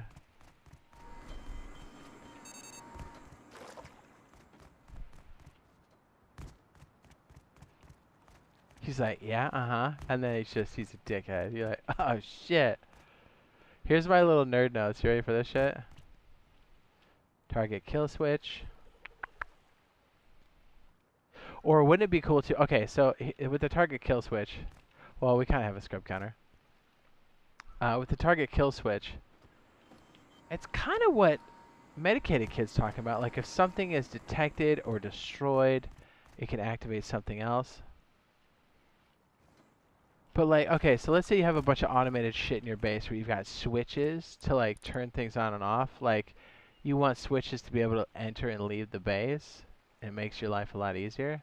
We had, like, an auto-authorize mechanism that worked really well. But wouldn't that be cool? Is if, so if somebody were detected in the area, let's say you're using this switch to, like, open doors and shit, but it opens, like, 5 doors at once. Well, what you don't want this to do is open doors when there's a scrub around. So maybe the same detector array could work that if it detects anybody in the area, it makes this switch not usable for, like, I don't know, 5 minutes or something like this, right? So then you have to go up and actually open and close doors, which is the safer way to go if somebody's been, like, detected. Because then this way, like, you could open and close garage doors in one shot, which is tense, right?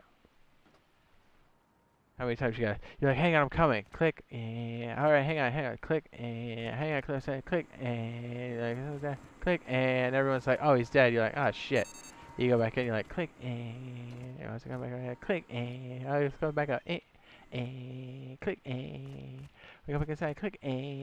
Wouldn't it be great if it was, like, smart about it? Like, not only we had an authorization switch, which we've already done, but the same idea that it kills the automated switches here, because these switches can be operated by anybody, even if you're not authorized. So it'd be cool if bad guys were detected that this thing just stopped working. And the only way you could turn it back on to working is like we had before, where this red switch primes this thing and resets it.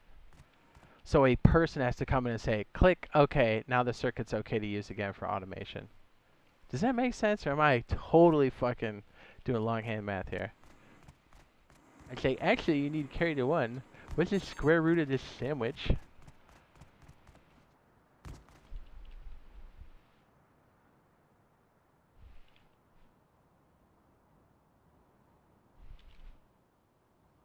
Alright, I'm going to do a dry run of the crowbar. Jeez, I totally forgot what the name of the base was. What a dick. Jeez.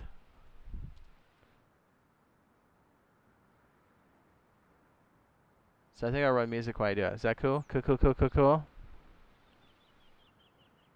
We're trying to be really cool with it, too.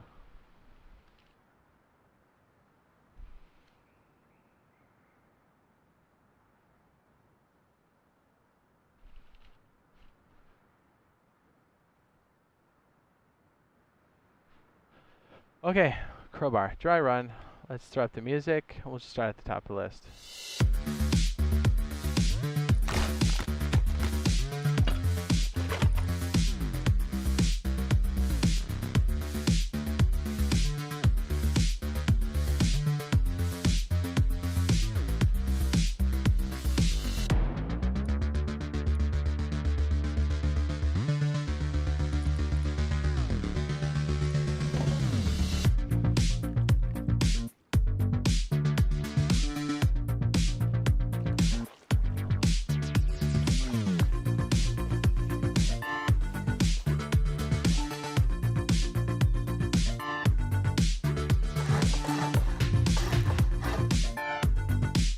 Oh.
We'll be quick, I promise.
Don't worry, we'll be running through this like more. I gotta get the timing on this.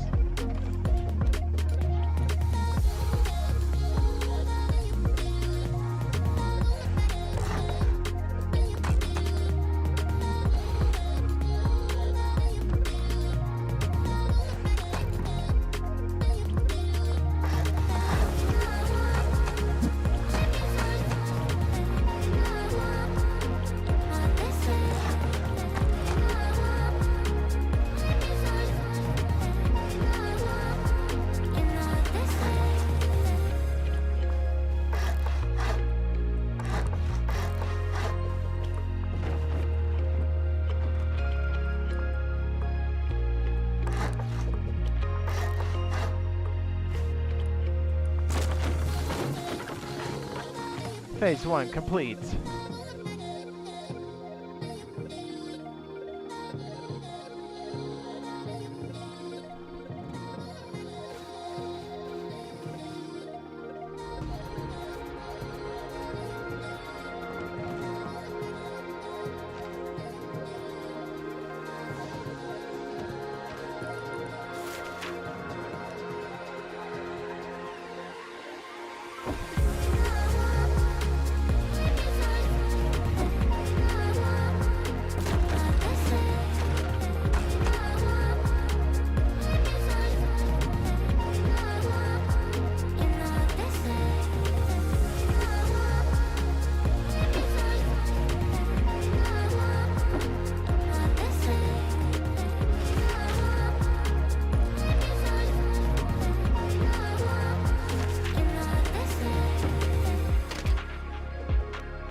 Alright, phase 2 complete.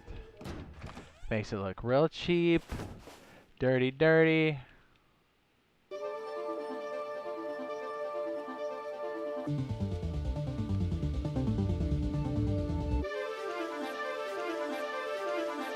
Phase 3.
Honeycomb.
Okay, so like this last part here, the last floor, and closing up or even beefing out your what is this? The bunker portion of this? Stroke. So like let's say you want to make this metal, right? Well, if anybody knows that this is a bunker, then they start to look at this and go, oh, okay. So like this extra like spawn honeycomb that's sitting right here can also be used to disguise this and lock this off completely.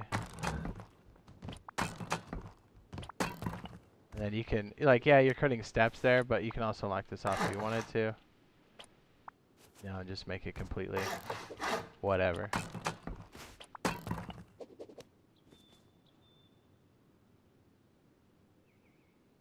I kind of like to leave that wood. Makes you look all poor and stuff. Okay, so here's the next floor. I guess you could do another furnace room there if you really wanted to.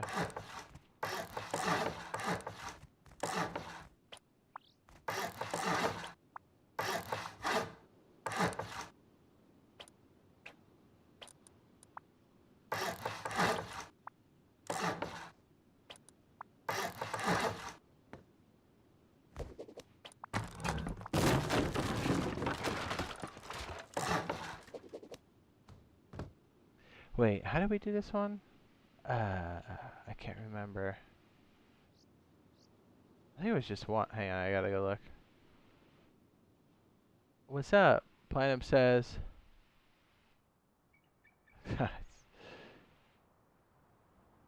Spots. I had to go look. Blip, blip, blip.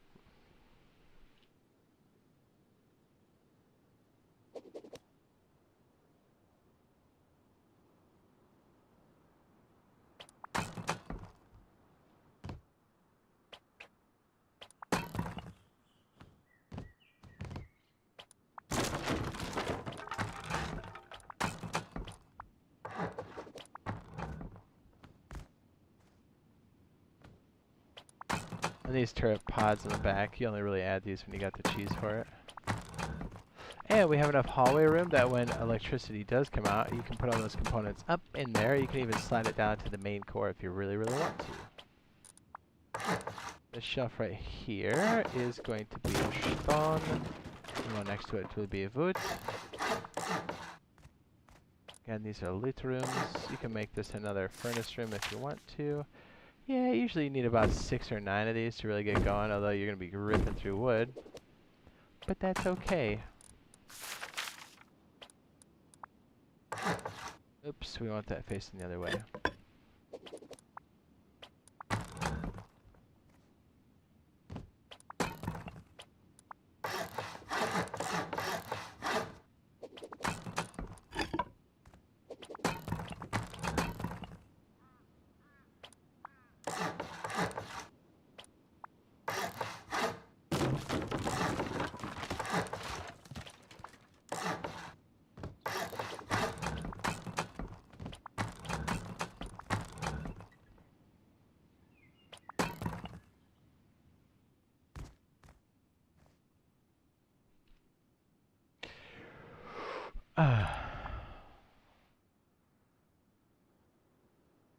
I don't know if I put a door back there. I think I just put something like this, really.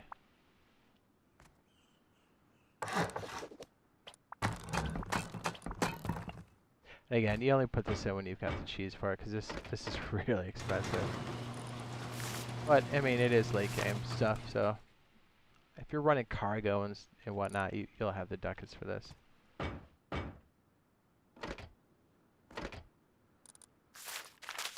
Or you can even turn these into fences if you really wanted to. Although, to be fair, when electricity does come out, you do want to have these as controlled doors. You really do. Because you want to be able to turn it off.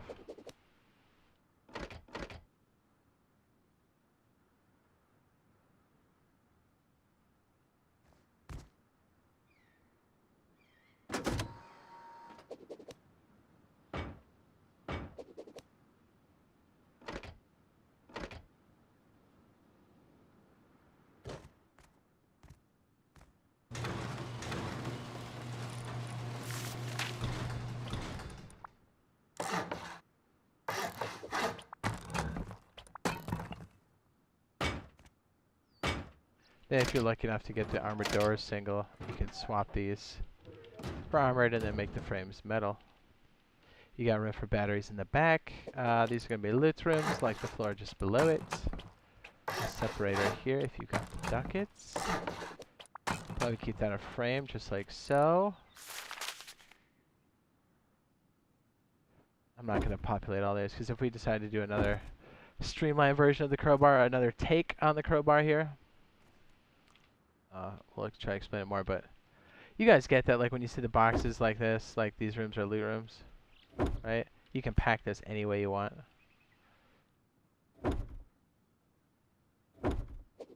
That's what it represents. There's lots of different ways you do it. Some people like certain ways, some people don't, so that's why it's like, if you see the box in there, it's a loot room. Pack it the way you want.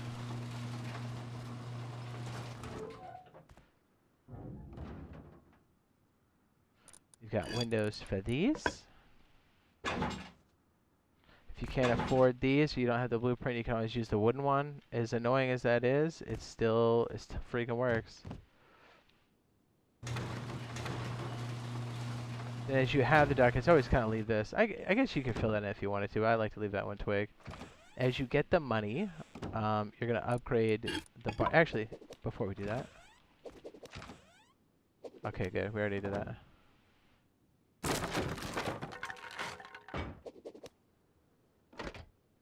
If you like the single door, you can leave it. You know, you'd upgrade this and make it like a door or an armored door, whichever. Whichever. Leave it wood so you can knock it out if you want to make it a roller boy. Actually, we can get crazy and do something like that. Let's get stupid, huh? I forgot to check the thing before we went ape shit. Look at the upkeep on this.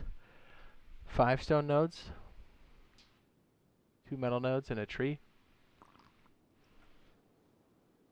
We got decent honeycomb on the outside. Yeah, if we just metal this core, which is decent protection.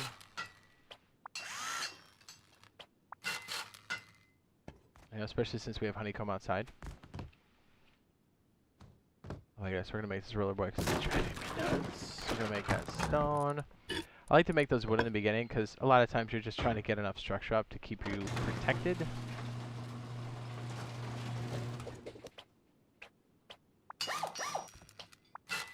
So I'm trying to do this on the cheapest way possible. So like if you just got started and you just had enough to like metal these areas out, because this is the most important. Get your sleeping bags in here. I mean, arguably you'd have to do the whole 2x2, but like this is where your TC is. So like you can get this all armored up. Turn that into an armored door at some point. Alright, so now let's take a look. What's our upkeep now? 5 stone nodes, 3 if you round up, metal nodes, and a tree. Still not terrible. And then we can upgrade the rest of this to metal because that's more realistic. You can have high quality for sure, but you kind of want to do that more judiciously. So we'll do this in a couple of phases here. Okay, so now almost the whole thing is metal. And so now when you set your terrain bunker, you just make sure that's metal. I like this one because it's tucked in the ground, so you can't pop the twig with anything. But like, it just makes this mechanism a lot cleaner. It's cheaper. It's easier to get to.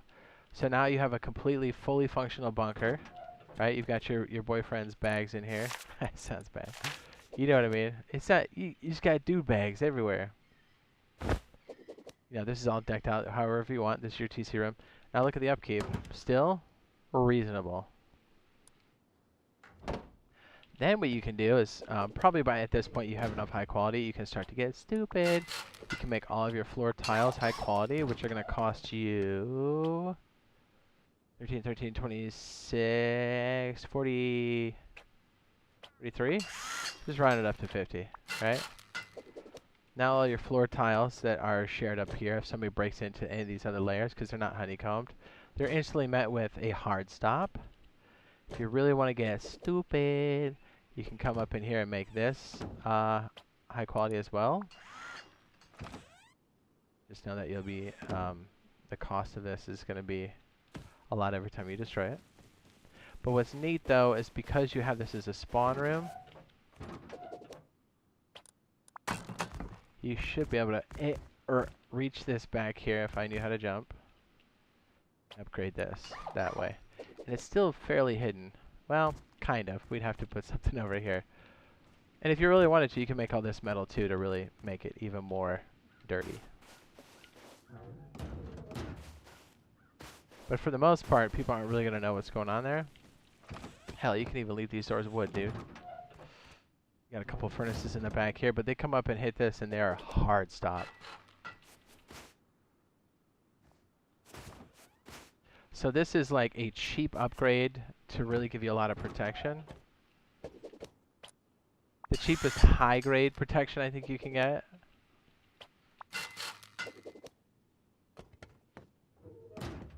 Which really isn't that bad. If you're this far along, like you're this high up, you know, you're like 2-3 stories, you've got your honeycomb, like you should have enough ducats to support this, even if you're rolling solo.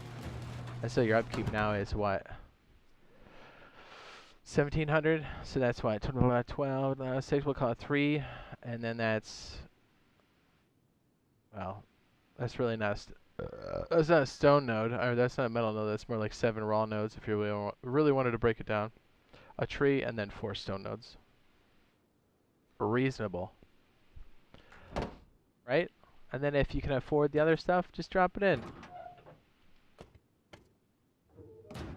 Garage doors interact with sensors. Yes. Door controllers, yes.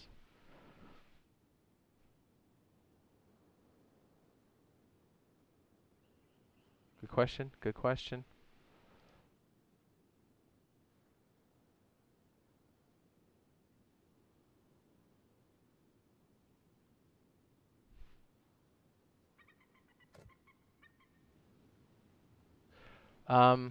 If you wanted to go higher, you could leave that wood. But yeah, really, you could just make that tile stone. And if you really want to go higher, you could just jackhammer it out, because at this point, you should have that kind of cheese.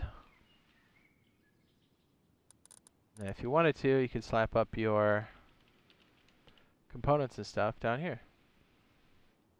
It says, why can I not load into Rust servers? I just bought the game. I played for 1 day, and now I cannot.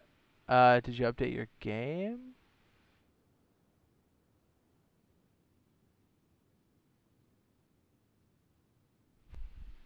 Did you get banned? Are you signed in? Do you have Rust Plus? Or not Rust Plus. The PlayStation thing or the Xbox online service?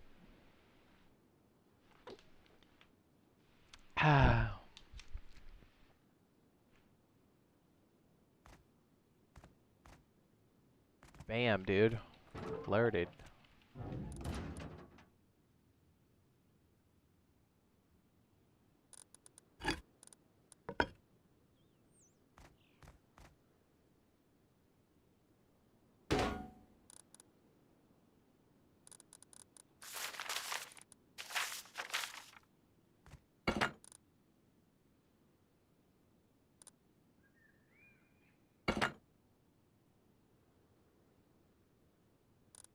You have some root combiners.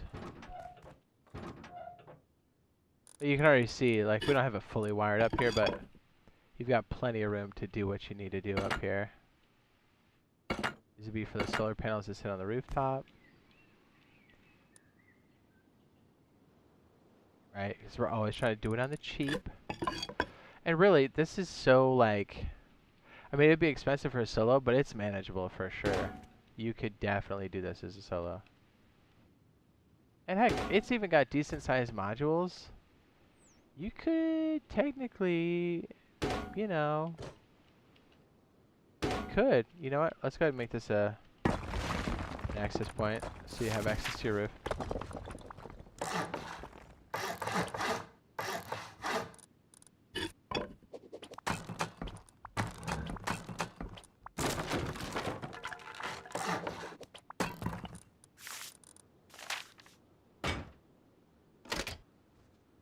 Boom.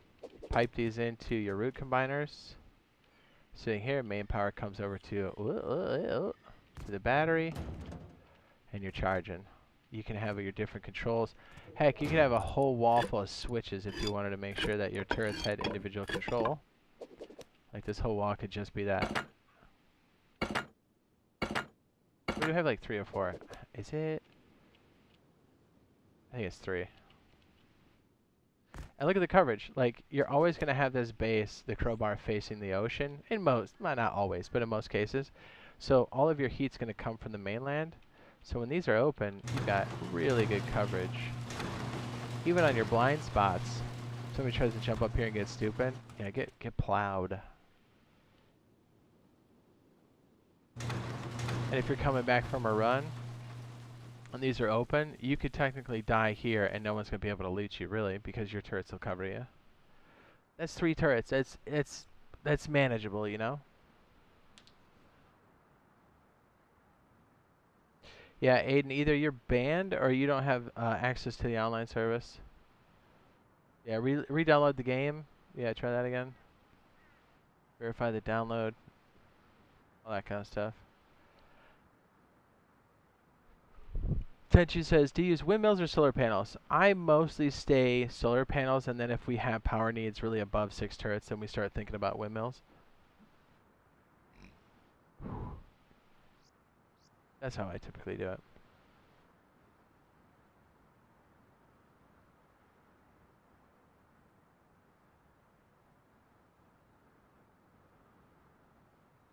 Then I guess if you have a turret there, then you could make this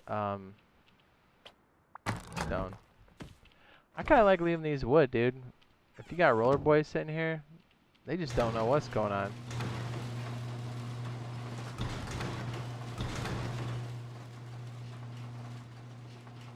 I guess you could put cages there, too.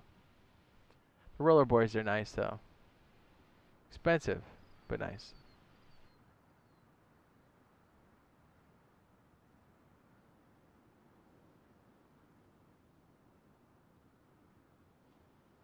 Anyway, I could fix not losing into servers. Loading into servers. You try another server?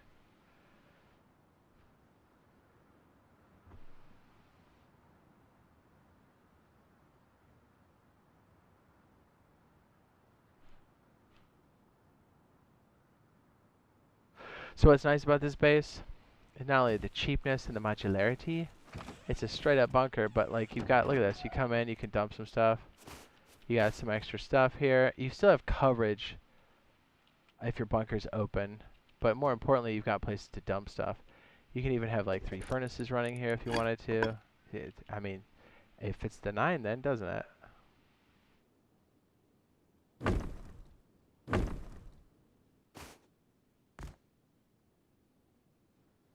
Kind of like putting one over here in the corner then. Makes it a bit easier to manage. But I mean, look, you're totally locked off here.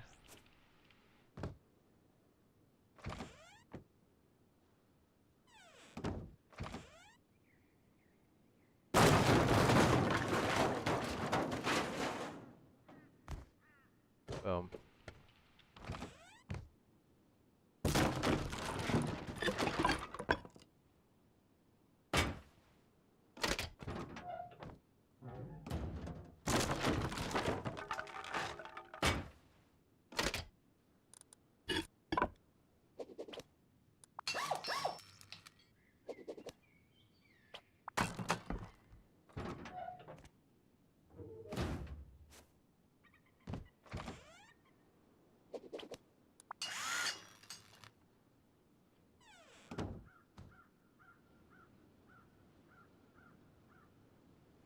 You got a little spawn pocket in the back here for a bed for easy access. You take the honeycomb all the way up the side.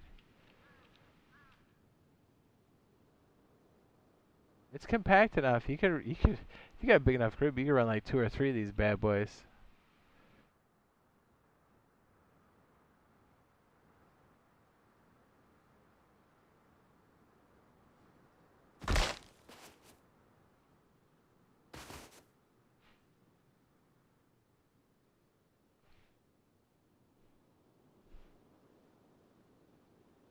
Throw PC in the trash. That usually works, right?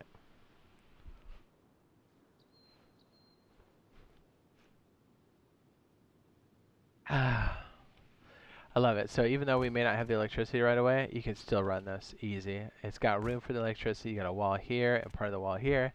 If you wanted to make this more secure, you could even move the battery all the way down here in this back wall. Make it super compact. You still have access to your main loot rooms. You're good to go.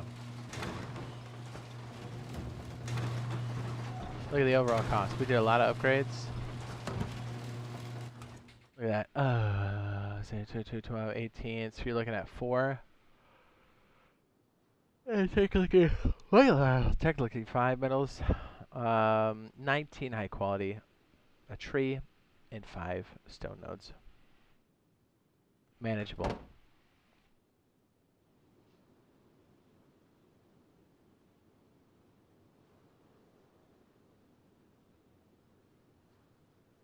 The crowbar.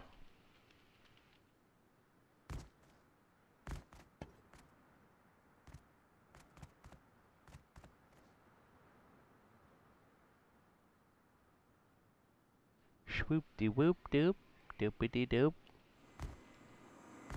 Hoopity scoop.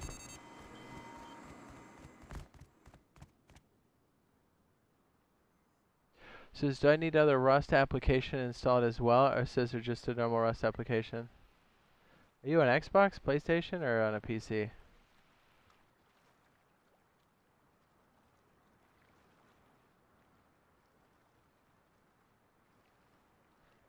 If you can't sign into a particular server, are you getting a ban message?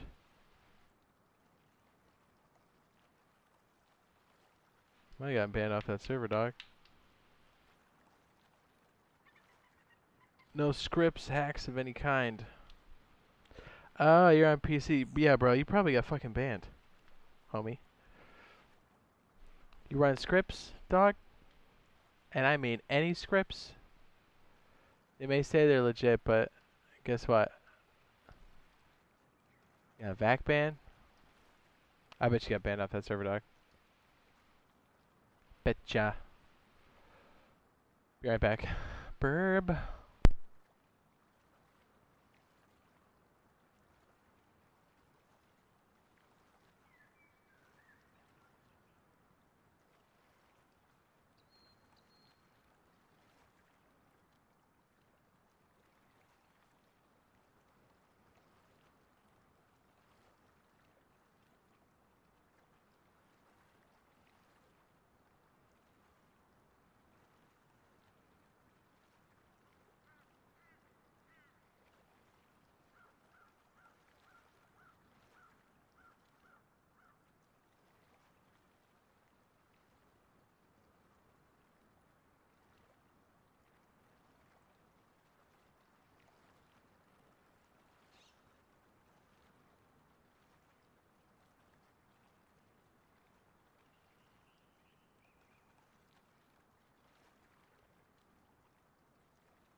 Fawn, what's up? Why are you spawning in the chat, dog?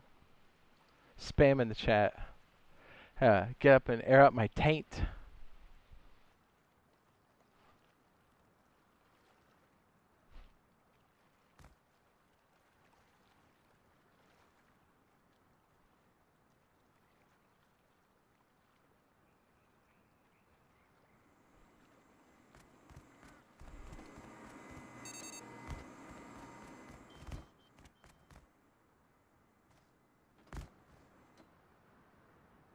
You have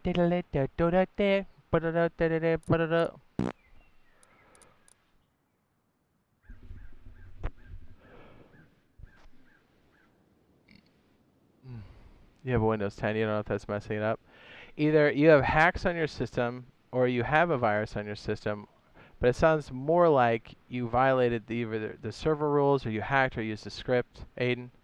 That's why you got kicked off, or it was admin abuse and they kicked you off. I don't know. I don't run those servers, dog.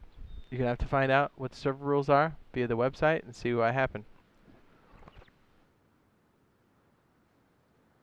Oh. I tend to lean on the script or hacking side if somebody's having those issues. Although that sounds like you did something to violate the whatever the rules are for that server, and that's why you got pieced. What's up? What's up? More power servers. Oh, hell yeah. What's up? He says, can you please tell me how to make an RF signal last long, as I made a great trap base with doors and everything, but it keeps getting raided, so I want to make my turrets only show when needed. It's a good question.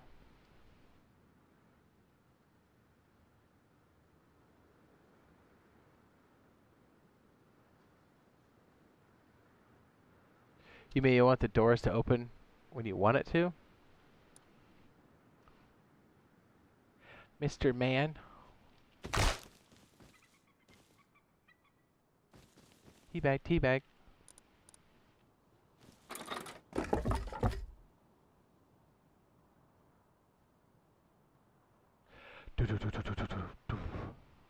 Is there a lot of box skins? You tell me.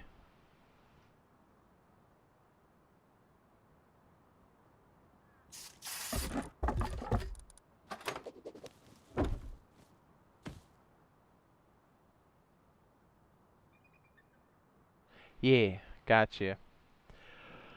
Okay, door controllers, my friend. Door controllers. They are your friend.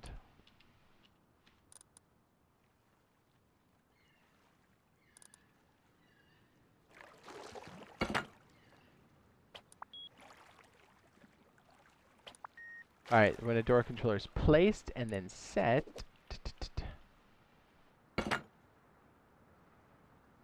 unlock, parrot, relock.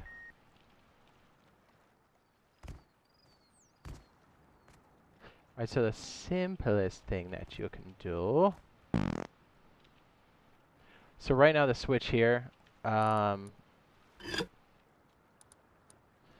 rid of that. Let's get rid of that. Okay, let's get rid of that. Oh, so assuming you have everything else set up like this.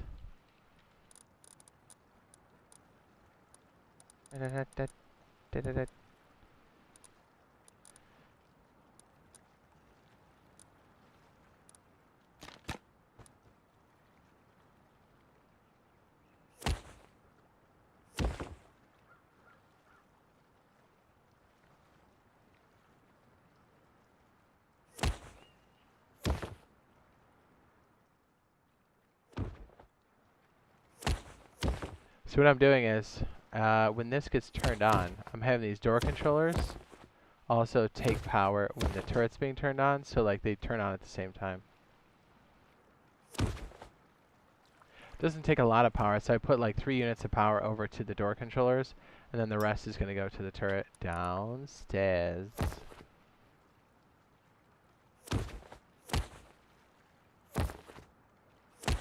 And instead of using a switch to turn things on and off, which I guess we could still have there if we really wanted to, which is always a good rule of thumb.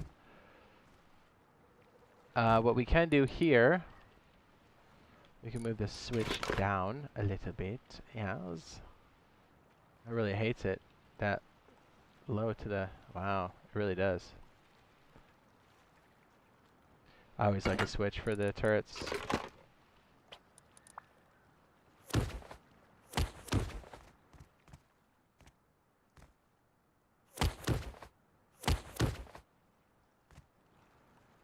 Okay, so when this is all on, we can then have a antenna, a receiver.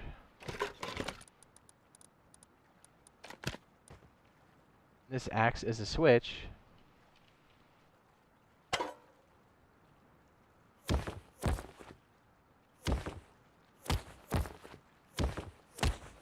And then when this receives a signal, it puts the rest of it through our circuit. So now, if we have this keyed into 6969, then we can go to Tools, and then you can buy this at the Outpost, by the way, if you didn't know. I think right-click will set this, and then we set it to 6969. So now, if we did this correctly, now if I hit this once, it should open this, and the turret should go on. Oops. I forgot. This is oops. Oops.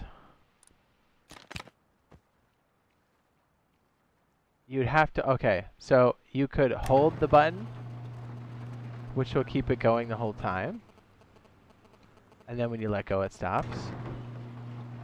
Or what you could do, which is a bit on the smarter side.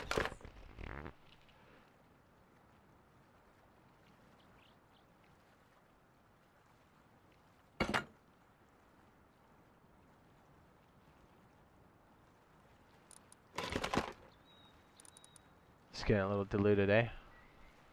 Oh man. We're like, oh, it's a simple switch.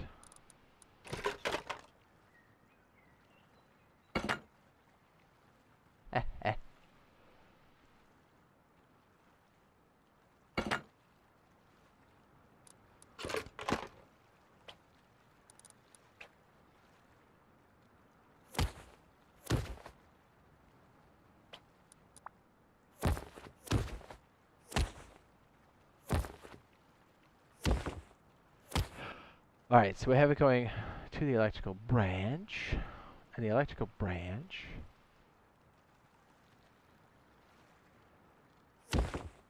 Oh boy. We've made a mess. So the remainder of the branch is now going to go to... this.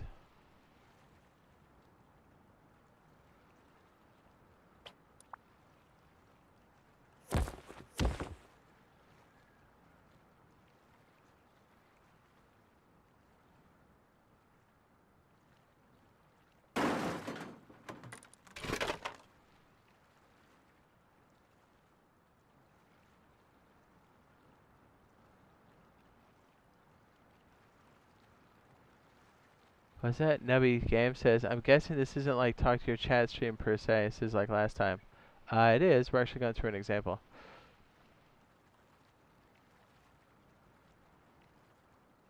Don't be pushy. Come in here and you're like, why didn't you tell me happy birthday? I'd be like, 'cause we're talking about something else?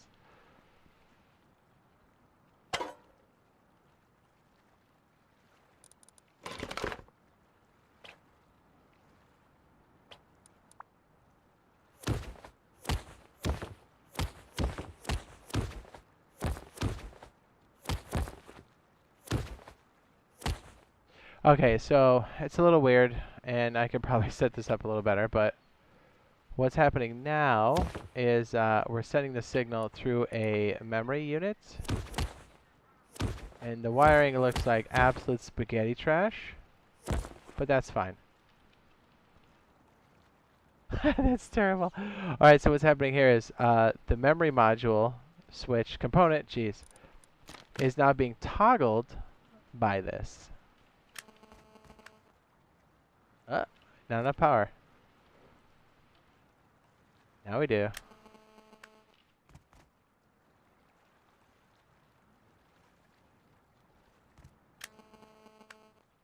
We don't have enough that comes through the main. Uh-oh. 24 comes through, splits, comes up here.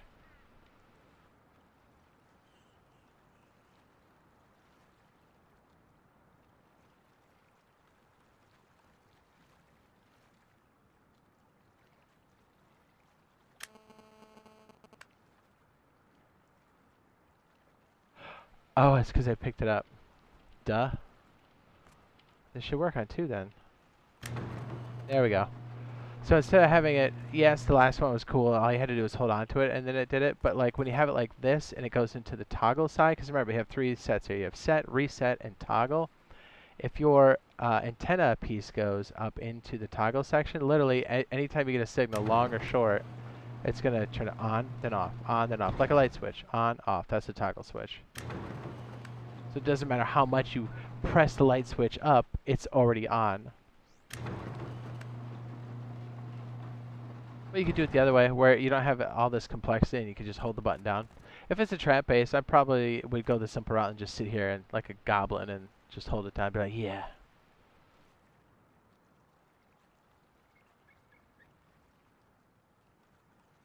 What's that? He said Russ is Minecraft on Gorilla Piss. Nobody says, oh, I'm sorry, I didn't mean to sound pushy. Oh, it's all good. This game looks more complicated than Minecraft Redstone. I don't know about that.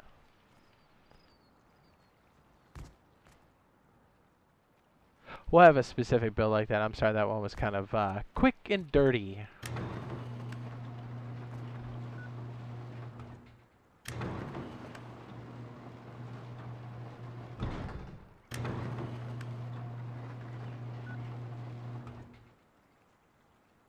Know what I'm saying? Know what I'm saying? Baby.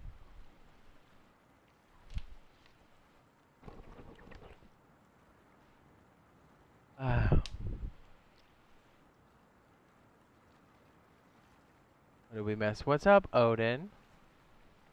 So now is there a way to kill people by toggling the same RF signals without shotgun trap? Okay, wait. Now there's a way to kill people by toggling the same RF signals without shotgun traps?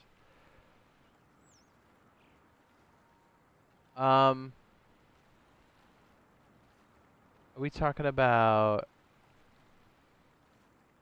Can you code guess RF signals? I guess. It's a lot of guesses. I mean, don't use 6969.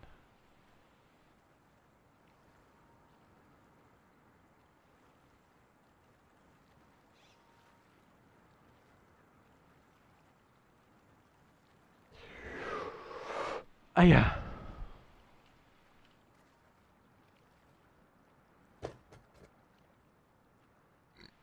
Oh, that stinks. I kind of wanted to try one more take of the crowbar to see if that's one that we're going to use later. Took us about 20-ish minutes.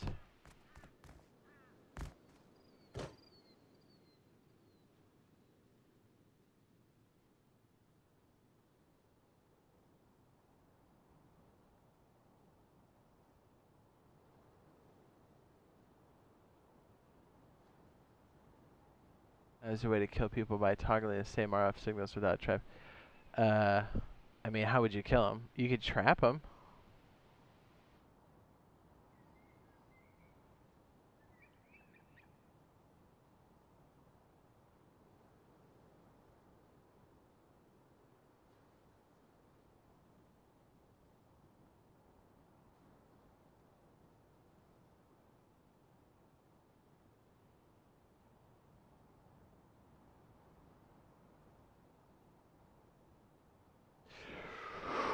Ooh.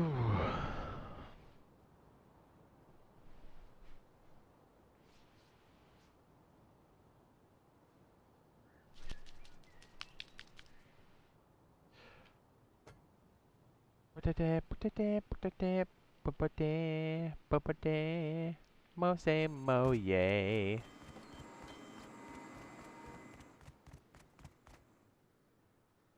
Yeah, to be fair, we might do, so we're getting close to the end here. I might try one more take of the crowbar, and it might be one we end up using. Or parts of it. I figured since we got it, I mean, we're not wiping on PC until... Again, this is only for PC. It's different kind of schedule.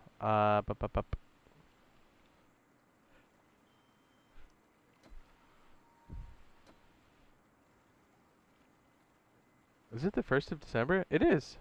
Okay. Well, we have roughly 2 weeks, but we have the holiday and stuff. Yeah, I should probably try another crowbar, although I'm feeling a little not as clear as we could be. Hey, whatever. If it's a bad take, it's a bad take.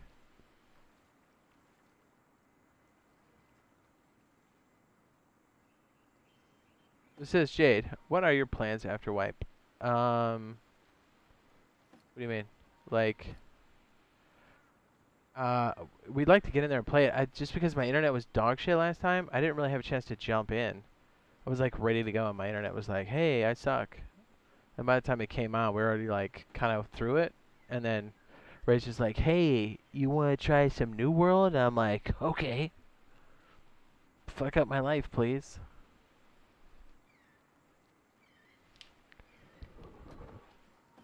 This is Jade. I just found you. Do you have a Rust Discord or server? As I think you're a chill guy. Thanks. Yes. Exclamation point. Discord. Ended up staying up a little bit late last night. What's up?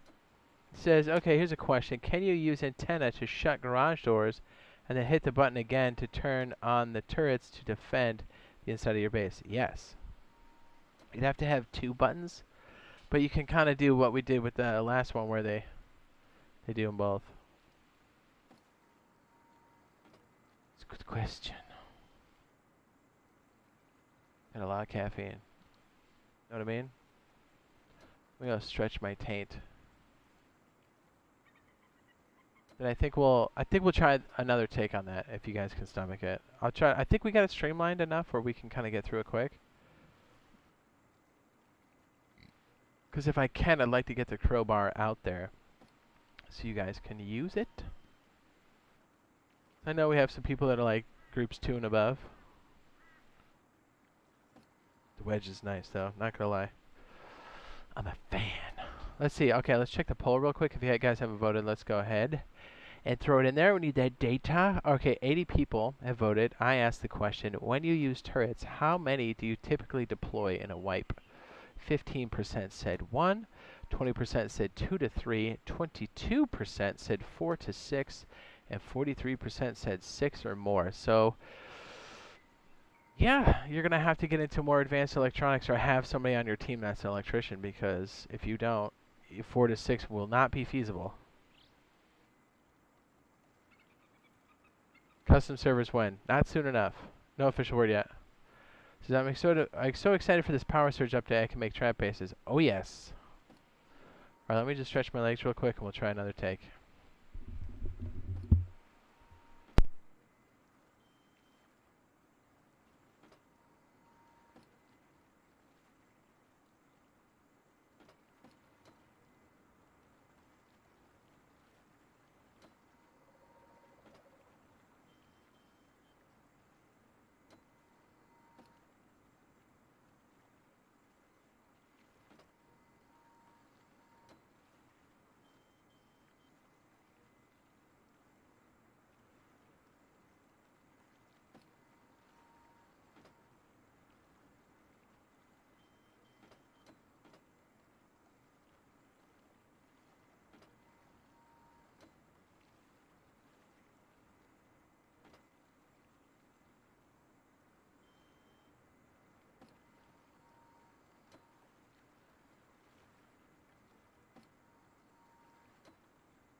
Wow, sorry. I tripped over my fan on the way in. Sweet. No mods in chat. Look at the participants. Well, those are the people that have just chatted recently. Odin's a mod.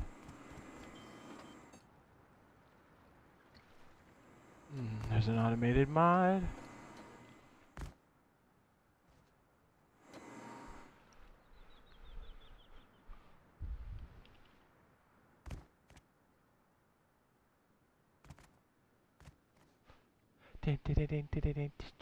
Oh, hey. What day is it? Is it the 21st? The Twitch stuff. No, the Twitch stuff is still going. If you have a Steam account in Twitch, there are Rust drops happening. What's up, Jeremiah? What's up, Rambo? What's up, brah?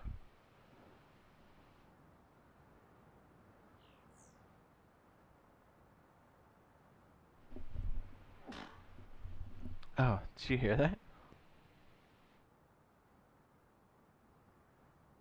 What's up, what's up? We're about to do the crowbar. That's what this is. It is a 2+ group and up build. We're going to try to do a take for this now-ish. Hopefully it goes well. If it's not, we'll just have to do another one another time. If this is a decent take, I'd like to have it up kind of soon for the wipe so people can use it. The wedge is really good, though. If you've got 1 or 2 man only, I guess you could squeeze a third in there. The wedge is tight. It's literally the build I've been using probably the most recently. And what's cool is you can start with the wedge and you can free ball it from there. It is a terrain bunker. It's cheap, no BPs, really good for solos.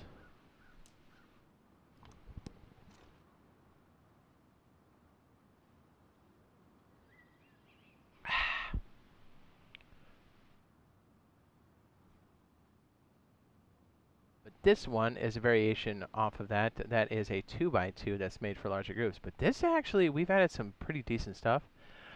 We've got room for the electronics when that does come through, or the power surge, electricity. We've got room for all the components here on the side wall, even up in the little compartment there. And you can even add these crusty mushroom tips on the top to make yourself a poor man's shooting floor. Not bad, not bad. It even hides the solar panels. Can't really argue with that. And this is cheap enough. If you got like 3 people or even 2 people running, you could easily do 2 of these. Easy. Can you imagine doing 2 of these on the coast? You just beef up that bottom floor. Nice.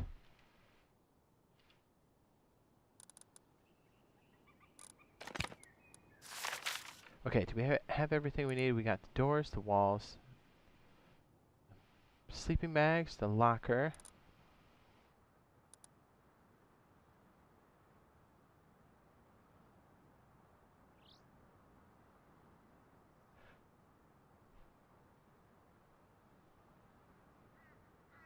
This is one we're going to go with. It's got 3 turret ports on the side if you need to. We've got extra honeycomb on the back side for the bunker mechanism. We've got a nice spawning port on the back here. Real nice. Spawn, get back in the action. You can even leave some doors open if you need to. People can't go deep on you. You can't get to that locker. That's important.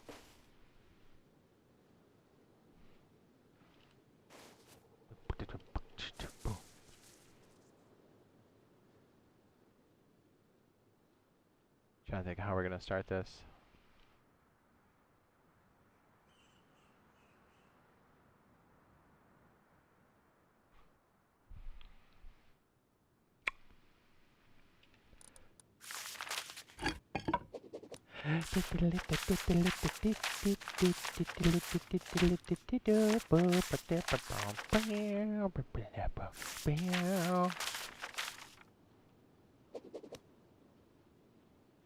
%, at 6 or more.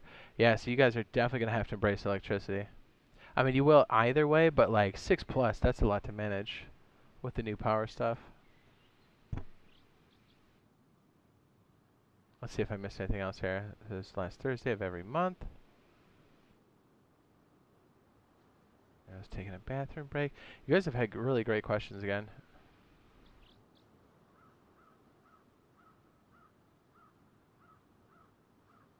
Says, hey, I can't talk in your Discord as my phone number was used on my friend's Discord.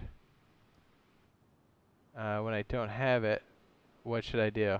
I don't know. You should still be able to.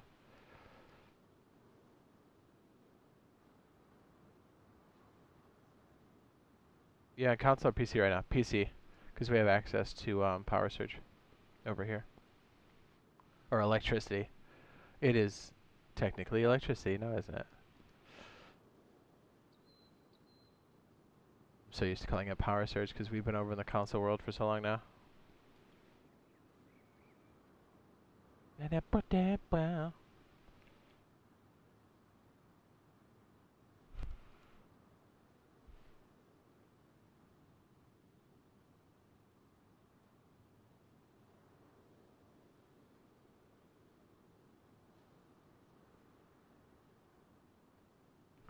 Let's see. Our votes were at 86, 41%, 6 or more. Jeez. I mean, that makes sense. It's 100 people, eh? Eh?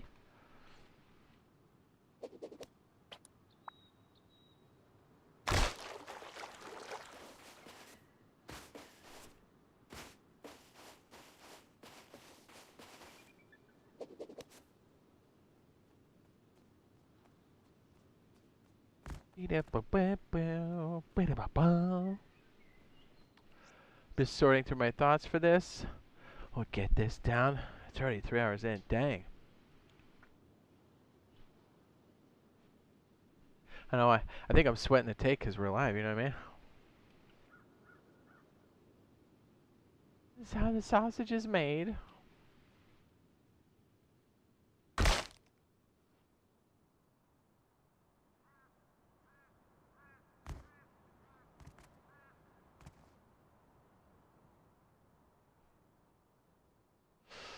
Hold on, BRB. I'll stick on some music.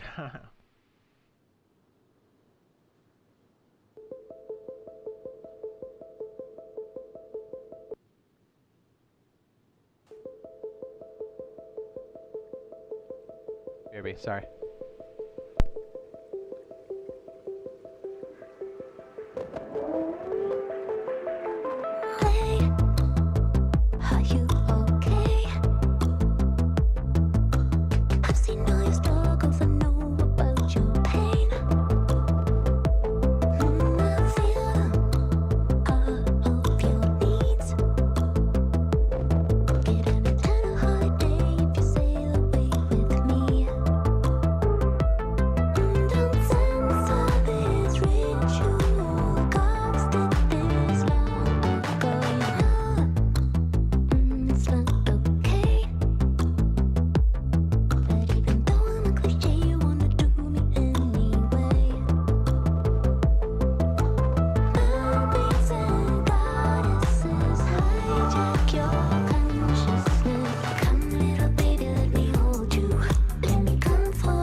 I don't know what that wolf is all about at the end.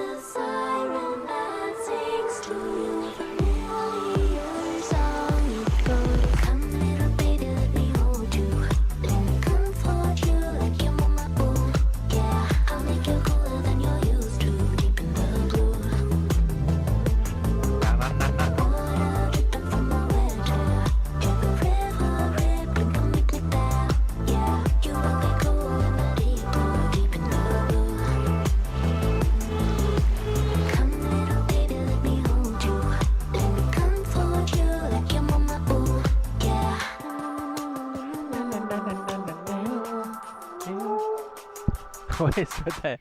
It's like a dog in heat or something. What is that all about?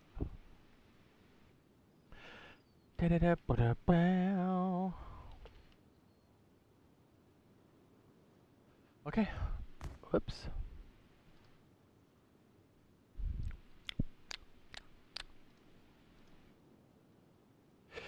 All right. We're gonna try doing the crowbar. Let me just get my thoughts together here. Like I said, if this is good, we'll use it. If it's bad, it is what it is. But at least you guys here on the stream will get to know what it is, and you guys can always check it out there.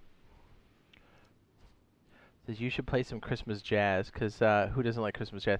Yes, but I don't have license for any of that stuff. The stuff I'm playing now, I have license for.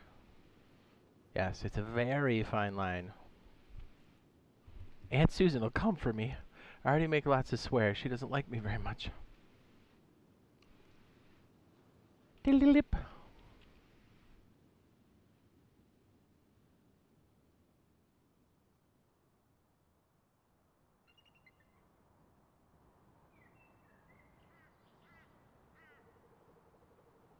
This is the crowbar terrain bunker base made for small groups or even super chads.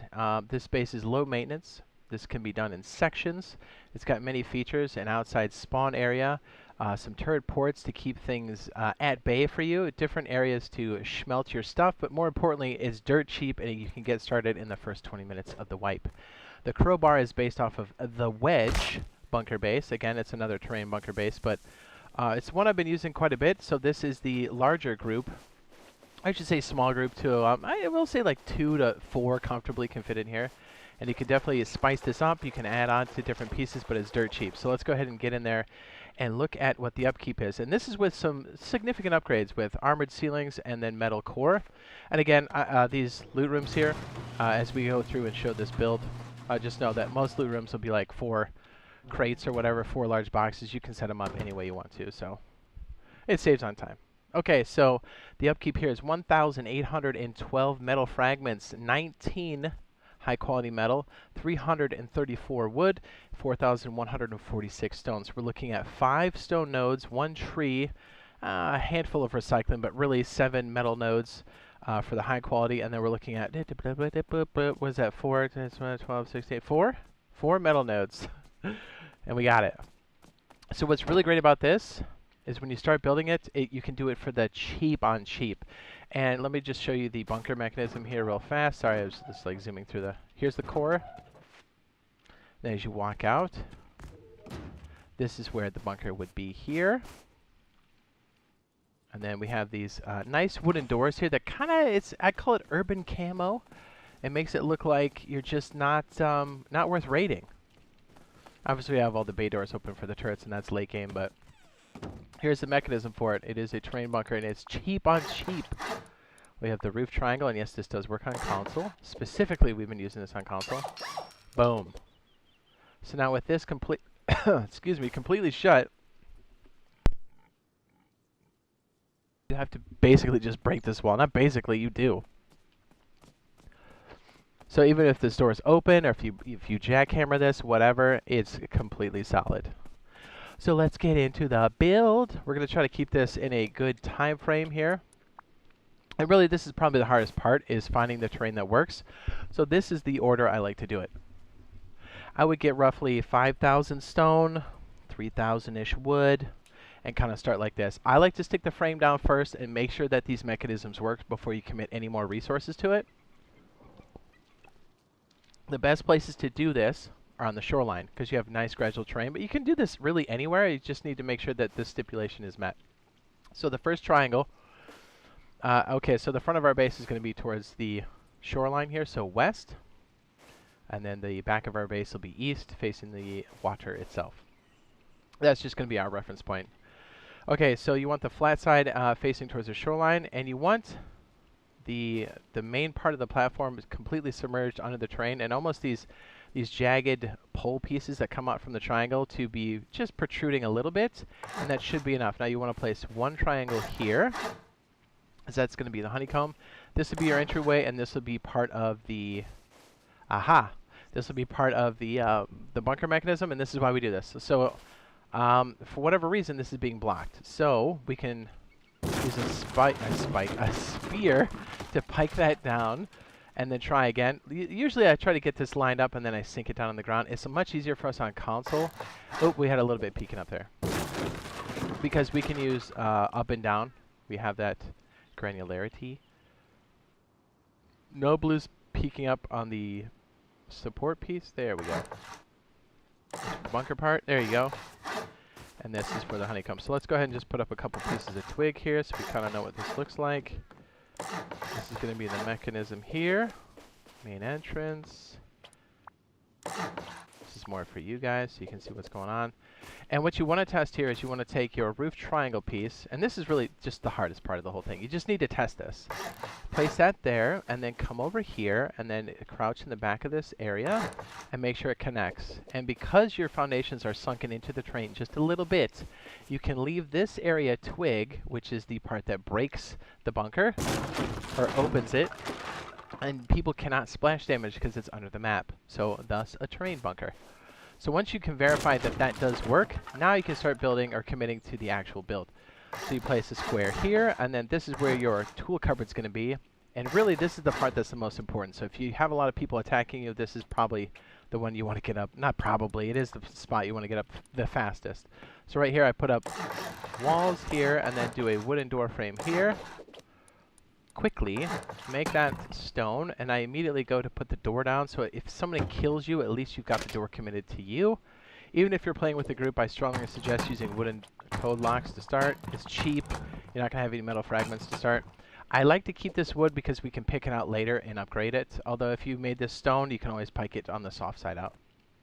Okay, now you're semi-protected, still very vulnerable. What you're going to do here is place your tool cupboard in the back corner with the knobs facing you. Authorize. Place your wooden code lock on there. And then what we're going to do is just place a couple of these in here and just start building. You won't need that much. Remind me later. We'll put more of this stuff in here. This should be good enough for what we're doing. Okay. So now that you're kind of safe, now you can kind of breathe for a second. Here, because resources are so scarce, I like to make this wood. It makes placement for other things a bit easier. Then I immediately try to put down my sleeping bag here, off the door socket and off this socket here. And then if you have a teammate with you, kind of go this way, and then place this wooden door frame opening outwards. Stick your code lock on. So this way you have a, if you get clapped, people can't just rush you. Now that you have these up, now I would suggest sticking on a roof as quickly as possible. You can make that stone if you can afford it. Then what I would do is go outside. And it doesn't matter if people start knocking this out because you already know this area does work, so you're good there. You don't have to commit anything else.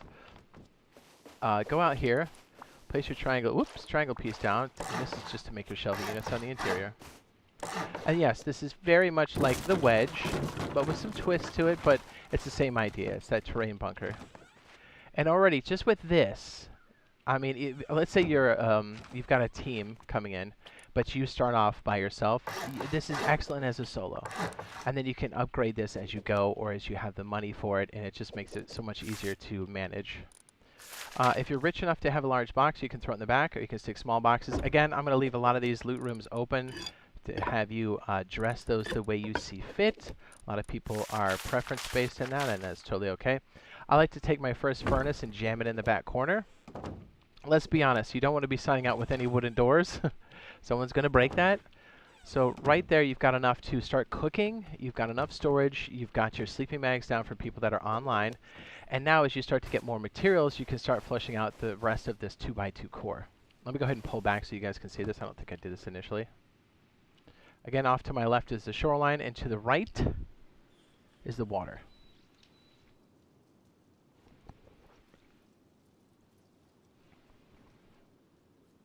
Where the triangles are going to be the entrance. Okay. So let's say you're out there farming. You finally have enough stone to do the rest. I would take this door frame and make that wood. I like to make this wood and this wood because it really doesn't matter in the beginning. I do make this stone. And here's what makes this a little tricky. Let's go ahead and make these stone as well. Okay, so for out here, I do like to make this, and this is important that you do this ahead of time. So before you make the bunker portion of this, I would take your square foundations and attach it here on the back side and make it wood, because once you place the triangle foundation, or I'm sorry, the roof tile on top, you can't place foundations in other positions, so you want to commit to it now. So instead of it being twig, you just, if you can afford it stone, then go for it. Let's just make it stone. Because basically if we stuck this roof triangle piece here, we wouldn't be able to stick that square foundation down. Yeah, it's weird. And make sure this is facing hard side towards you, and then you can make that stone as well. Let me go ahead and back up so you can see it. I know it's weird, but you'll see later. If you mess it up, it's not a huge deal, but this will enable you to hide more of your bunker mechanism and give you more. I said like a super nerd. It give you more honeycomb. Excuse me, options. Okay, so if you have more resources, go in here. Make sure these are stone. Make a half shelf here. You can really make a lot of these shelves wood in most cases. Because let's be honest, it's not giving you any defensive bonus really. It's just to hold more boxes. A lot of cases I like to make this wood to start and then kind of place your boxes as you see fit. I'll do this one, but just know that if it's a loot room, you dress it the way you want and it's going to be, you know, at minimum 4 large boxes. And then however else you want to jam it in there. Just so you kind of know what it is.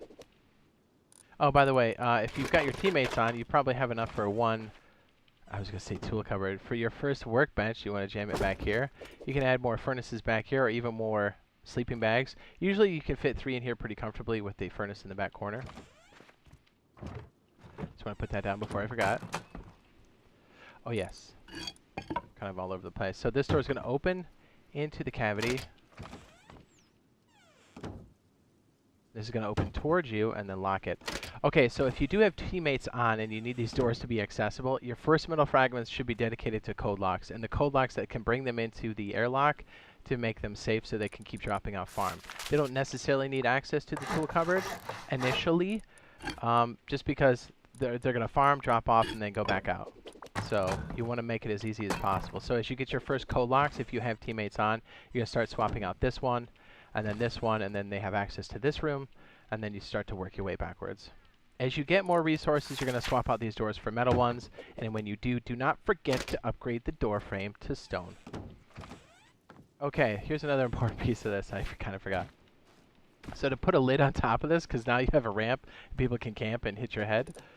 What you want to do to cap this properly, you want to start over here, stick the twig here, and then place your cap on top here. You could leave that twig if you wanted to, or you could delete it. We'll delete it for now because it's a bit easier to see. We'll pull back so you guys can see it. And now, oops, we gotta delete this part in the back here, don't we? And now I'll show you how the bunker mechanism works. And honestly, if you had to sign out here, you technically don't need any metal fragments or blueprints. This can be a totally stone bunker and be totally encased. So you don't have too much dedicated into the build itself, committed, and you've got decent protection. See, like once that's stoned up, she's locked down completely. And it doesn't matter if somebody pops this wooden frame, this wooden door, this wooden cap, because guess what? It's still a stone rooftop. And yes, that's wood, but hey, I mean, it's stone.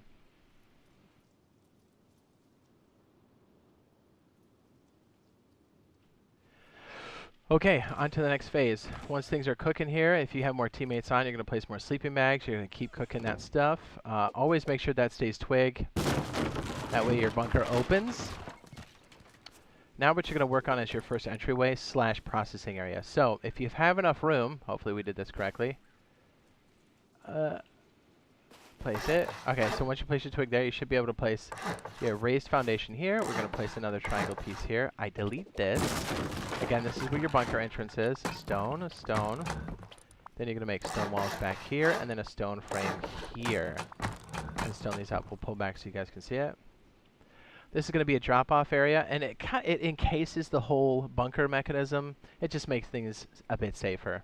And it makes the surface of this a bit more irregular, so people are kind of having a hard time guessing.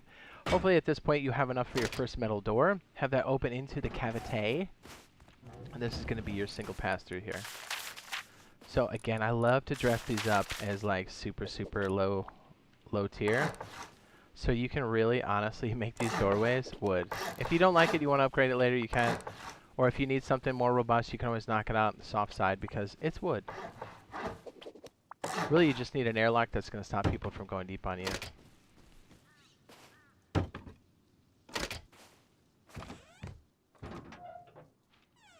And yes, everything's open on this back side, but that's okay. We're going to lock that up here in a sec.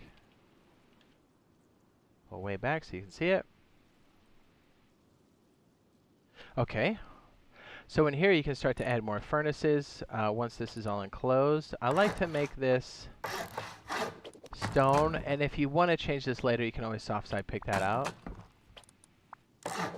You do kind of want to make these stone to start, at least the exterior walls, because you might have some heat. We'll place a triangle here, and this is going to be a wooden shelf capped off with stone. We just put down the boxes and we'll pull back so you guys can see what we're talking about. And this is just like a drop zone. So like if you farm and come in, yeah, you have like a couple thousand stone or whatever, you need to drop it off for a couple things to process. That's what this is good for. Let me just stand right here. You should have enough for another metal door and more of your code locks. I'm just going to use wooden code locks because that way I don't have to code anything in. It makes this a bit faster. But we're going to put a roof on top of here, so you can already see that these boxes are sitting on a wooden shelf, and it makes it real nice for you to come in and then drop off. So let's go ahead and finish the top here. Move on to the next phase, which is going to be the second story and more processing. Alright, I'm going to use my admin powers to float up.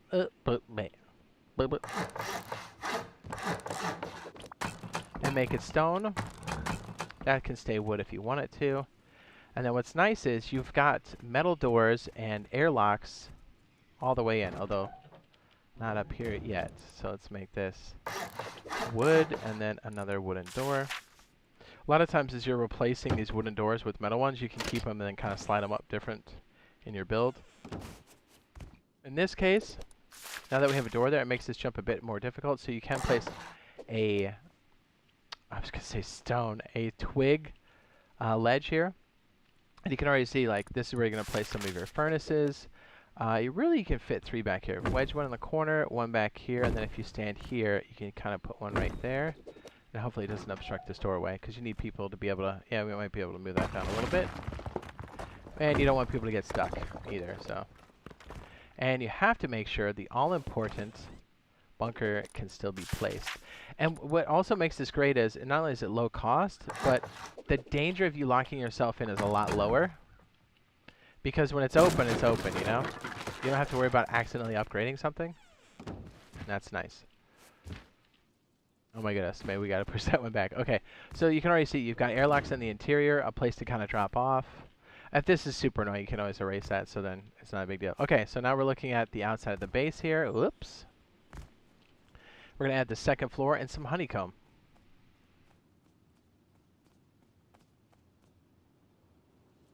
Let's go ahead and add the honeycomb first. So these are going to cost you, what is it, about 900 a piece? So almost 1,000 for each of these little honeycomb pieces. So, you know, farm the amount of stone needed for that accordingly. So here's what I would suggest. This back area that was a square next to our bunker area, we're going to make it into a spawn area that you can it's honeycomb, usable honeycomb. This area back here. So let's go ahead and start with this weird edge case. So back here, to make the honeycomb, place a door frame and a door frame. If you're not sure if you want to lock this off later, you can just make this wood, and then make this stone, however you want to do it. Single pass through doorways. Whoopsie, whoopsie. Yeah, you know what? Let's make that stone. And then back here, you're gonna encase this only when you can afford it. Don't get super crazy with it. And what's cool is, yes, you have a soft side exposed here, and you could technically rotate it. But since half of it's being covered, it actually counts as a hard side on both sides, even though there is a soft side showing, so you're good. So really, here's the back side of the honeycomb. It's now usable. And just as a quick side note, we'll build this out later, but the reason why it's like this is then you can conceal the rest of this. And then it makes it more usable. I'm sorry, more fortified. But then it also conceals as to like where that location is for a raider. Okay, so let's finish the rest of the honeycomb. Kind of went on a tangent there. These are about 900 a piece, I think. So they're like, what, 300? So that's 600. Yeah, they're about 900 a piece. So about 1,000 per honeycomb block. So we have 1, 2, 3, 4, 5. So you're looking at minimum 6,000 stone to do this honeycomb on the bottom. And you really want to do this relatively quick, as you know, that's your. I mean, shoot, if we knock over this wall right here, this is TC, right? So you want to protect it. And then as you're upgrading your interior, you want to make sure that people don't know how much money you have. You want them to always think you've got the lowest common denominator, which is like stone or wood. When big groups are going around to raid you, they're looking for people that got the cheese or that look like they're paid. So if you've got a half wood, half stone, crusty base, they're going to go, oh yeah, let's go raid Steve because he's got ducats. Or he's got 52 windmills on top of his base. Okay, so up here, this is going to be the jump up to the next floor. Go ahead and make that stone. Half wall. Jump up. Again, you can keep that wood until you decide otherwise. This is going to be another furnace processing area.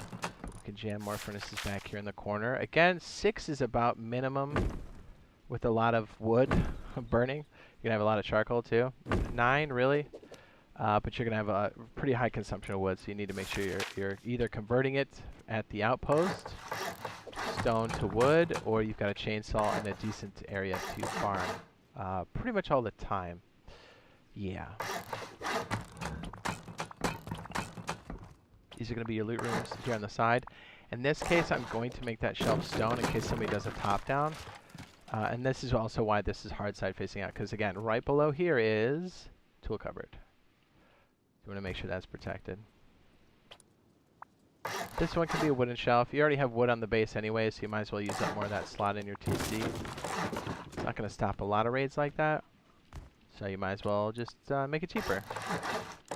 Stone costs more, and it's going to up your stone upkeep, so make it wood.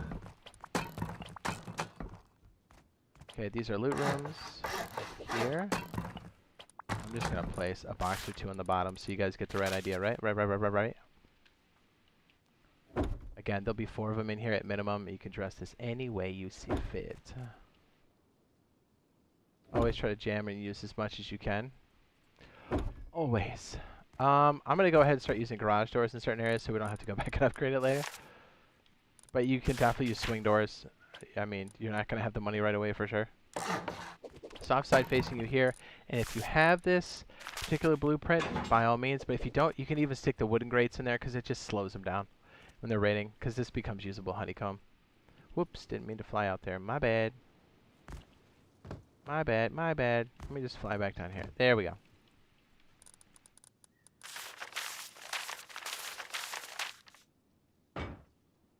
Again, loot rooms. And only throw these in when you can afford it. But don't be afraid. Like, use those swing metal doors, and then just start moving them through your base.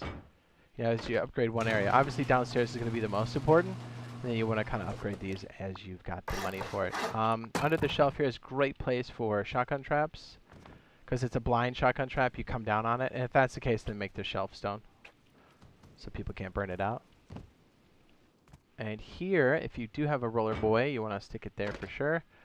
And you just got like like a lot of room here. You can even stick like a fridge in here. You've got a lot of room to kind of make it your own. And then if you got the cheese, you can go ahead and bring up the honeycomb on the side if you really wanted to. This is second floor. Let's go ahead and finish this jump up here, and then we'll kind of work on the honeycomb on the exterior. That's right next to the bunker mechanism.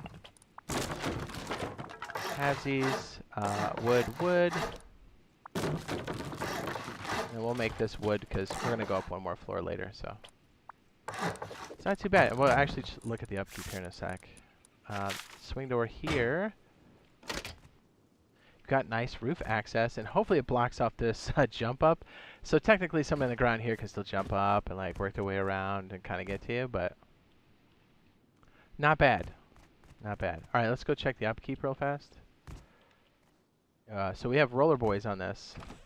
We can go ahead and, you know, let's go ahead and make this best case scenario down here. And remember, when you do this, you can upgrade the frames to stone.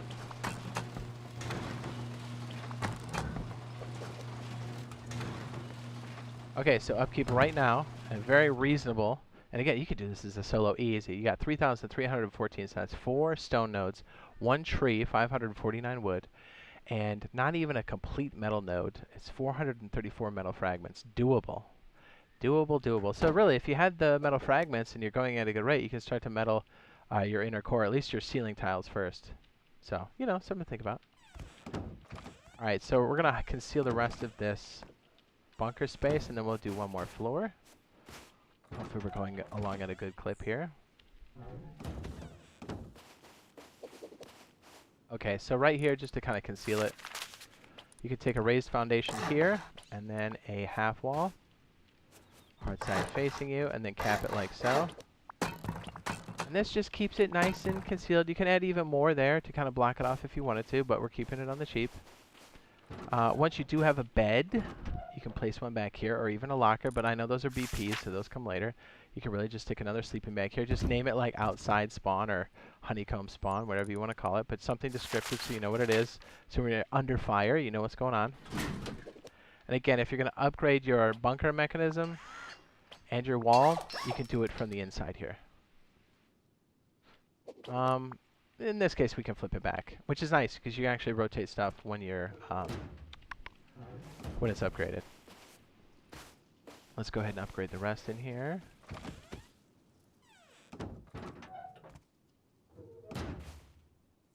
Now some people are looking at this going, why are those all wood? Because I'm cheap.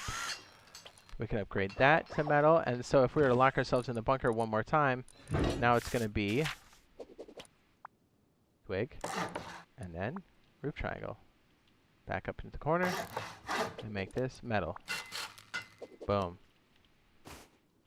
We have a metal wall in the back corner here. Actually, we have 2 metal walls. We have one here, and then another right there, and then a metal rooftop. You can see how tough that is, right? And then as you get more money, you can start to upgrade these to metal doors, and then if you have armor doors, you can upgrade those to metal frames, and then armor doors. I like these single pass-through doors because if things get crazy or somebody goes deep on you, it keeps them at bay. Alright, let's pick this up a little bit. We're getting close to the end here. Yeah, let's make a couple of these upgrades here for the ceiling. Because if you're this far in and you've got like roller boys and you've got a second floor, you can afford metaling this up. And that's even, let's take it one step further and just metal the walls, not even the foundations. And so you guys can see what that upkeep's going to look like. Because at this point, if you've got furnaces kind of cooking and you're living in this area, you should have a pretty good grip on the area. So look at that. Pretty much metal core. And we're looking at 2,932 on the upkeep, so 3 stone nodes, 405 wood, so 1 tree, 1 big boy tree, and 2 metal nodes. Cooked, we're looking at 893. Reasonable.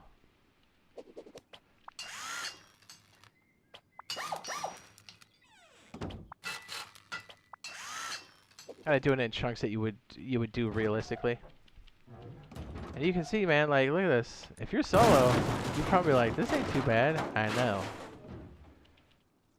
Yeah, you've got, what, 7 furnaces now? A drop area here. Second floor, you can stick a fridge in here. Usable honeycomb, more loot rooms.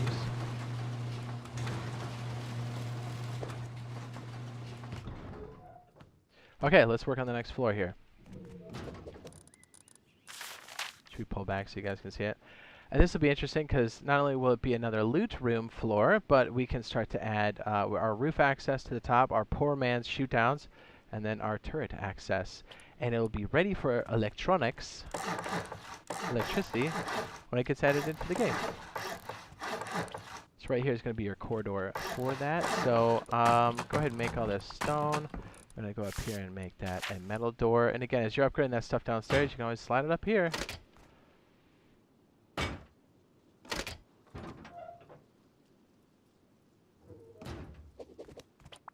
If you need more furnace space, this area here will be good for that.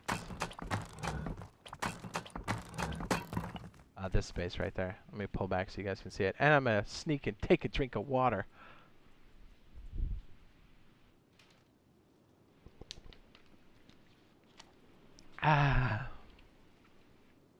Let's slap some more furnaces in the corner. What do you say?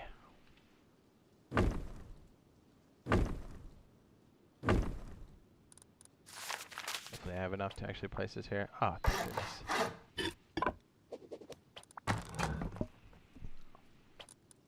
I'm going to make this stone again, but this other one's going to be wood to save on cost.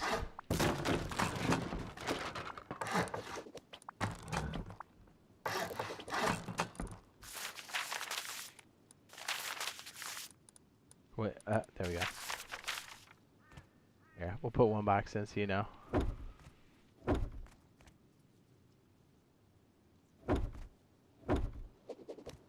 I'm always setting it up like I'm actually playing. Force a habit. Put these in when you can afford it.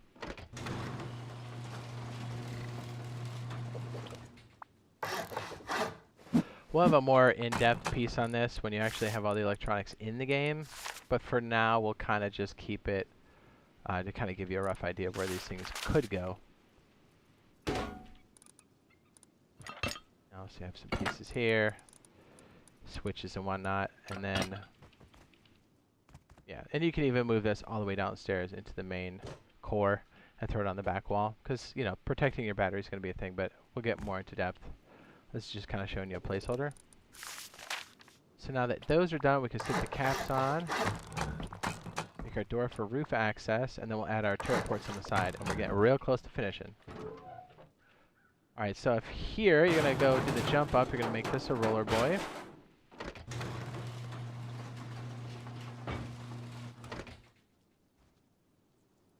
Use a machete,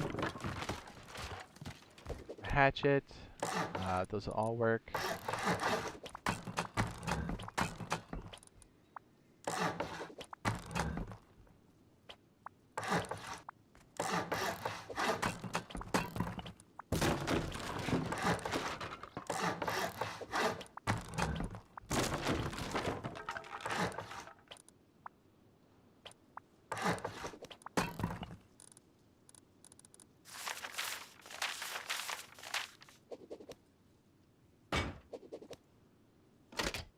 I'll throw down some solar panels here real quick to kind of show you where they could go. 2 facing morning, the other 2 facing afternoon. And 4 solar panels will definitely power this whole setup, but you always want to make sure you're charging as soon as possible over time. So now we're going to back up and do the turret ports in the front section here. Turret ports! Alright, so since the turret's going here, you definitely want to make that stone, but you can leave the rest wood. And you could stick fence, metal fence or metal fence gate inside of here for sure. Or you can use roller boys if you're rich. You know, whichever, whatever you have access to, really. I'll pull back when I get these all put in place because they're a little intense. You know what I mean?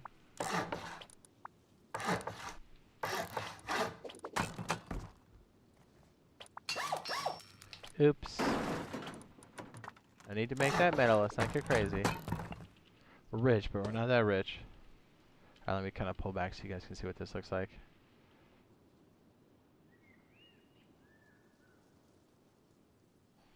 They're weird because it's staggered. We're going to have like a little compartment on the top here. We got to place these turrets.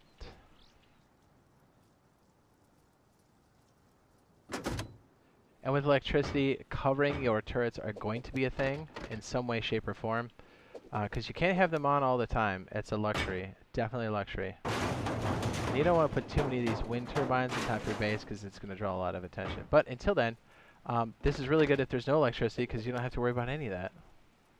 So enjoy it while you got it. We should be able to place another one up here. But you can see what I mean. Like, there's a lot of roller boys here. But we have 3 turrets here that make it really nasty if you're trying to do anything in the front of this base. And then I like to put even more roller boys back here. Although you could stick like a window or something if you really wanted to. We have this going all the way up this side. I guess we did. Just gonna cap it off.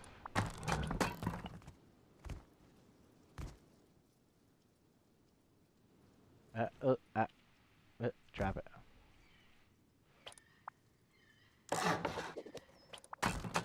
So with the root combiners and stuff, the stuff that combines all of your solar panels, you kind of stick them right up here. Then have all this stuff pipe back to your batteries. And your, you can stick all your electronics on this back wall or even compartmentalize it on top of this battery area. We have all of the stuff in position here.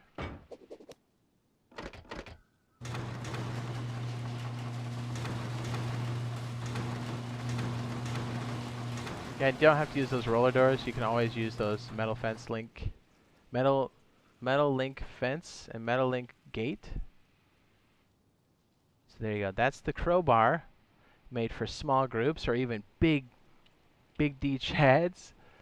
But really it's small groups, and this is cheap enough and modular enough that you can do this very early on and even start by yourself and then add more team members as you go and really up the cost of this thing as you've got the resources. Because, hey, let's be honest, when you're playing the wipe, things change. Things change quickly. So let's go ahead and look at that upkeep real fast.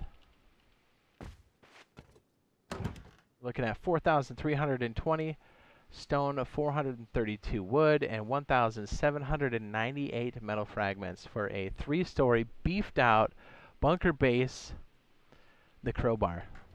Try it on your next wipe.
Thank you for being patient. We had a take on there. What's up, boys? We have Balthazar. We have Jack. Hello, hello, hello.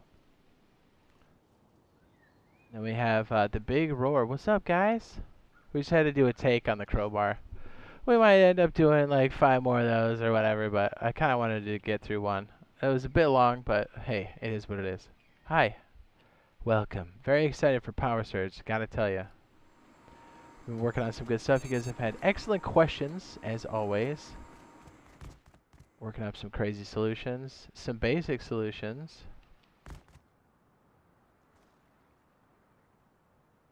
What's up, boys?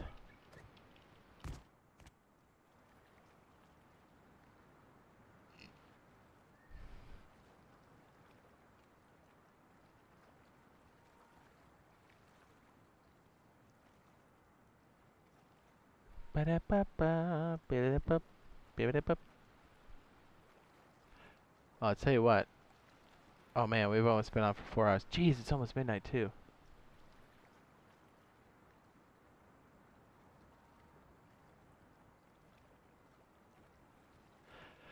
Well,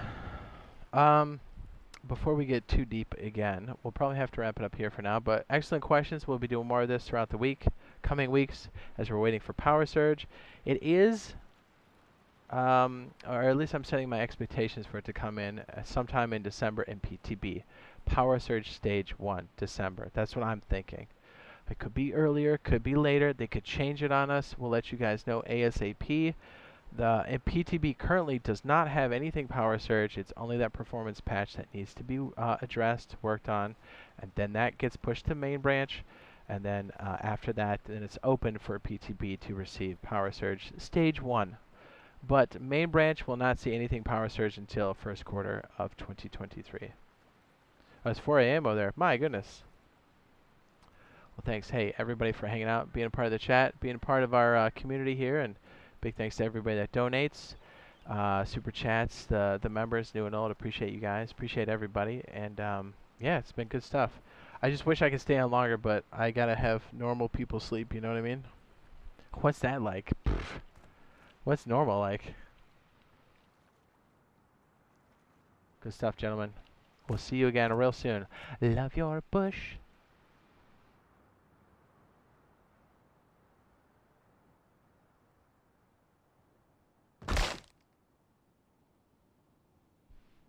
Good stuff. Good stuff.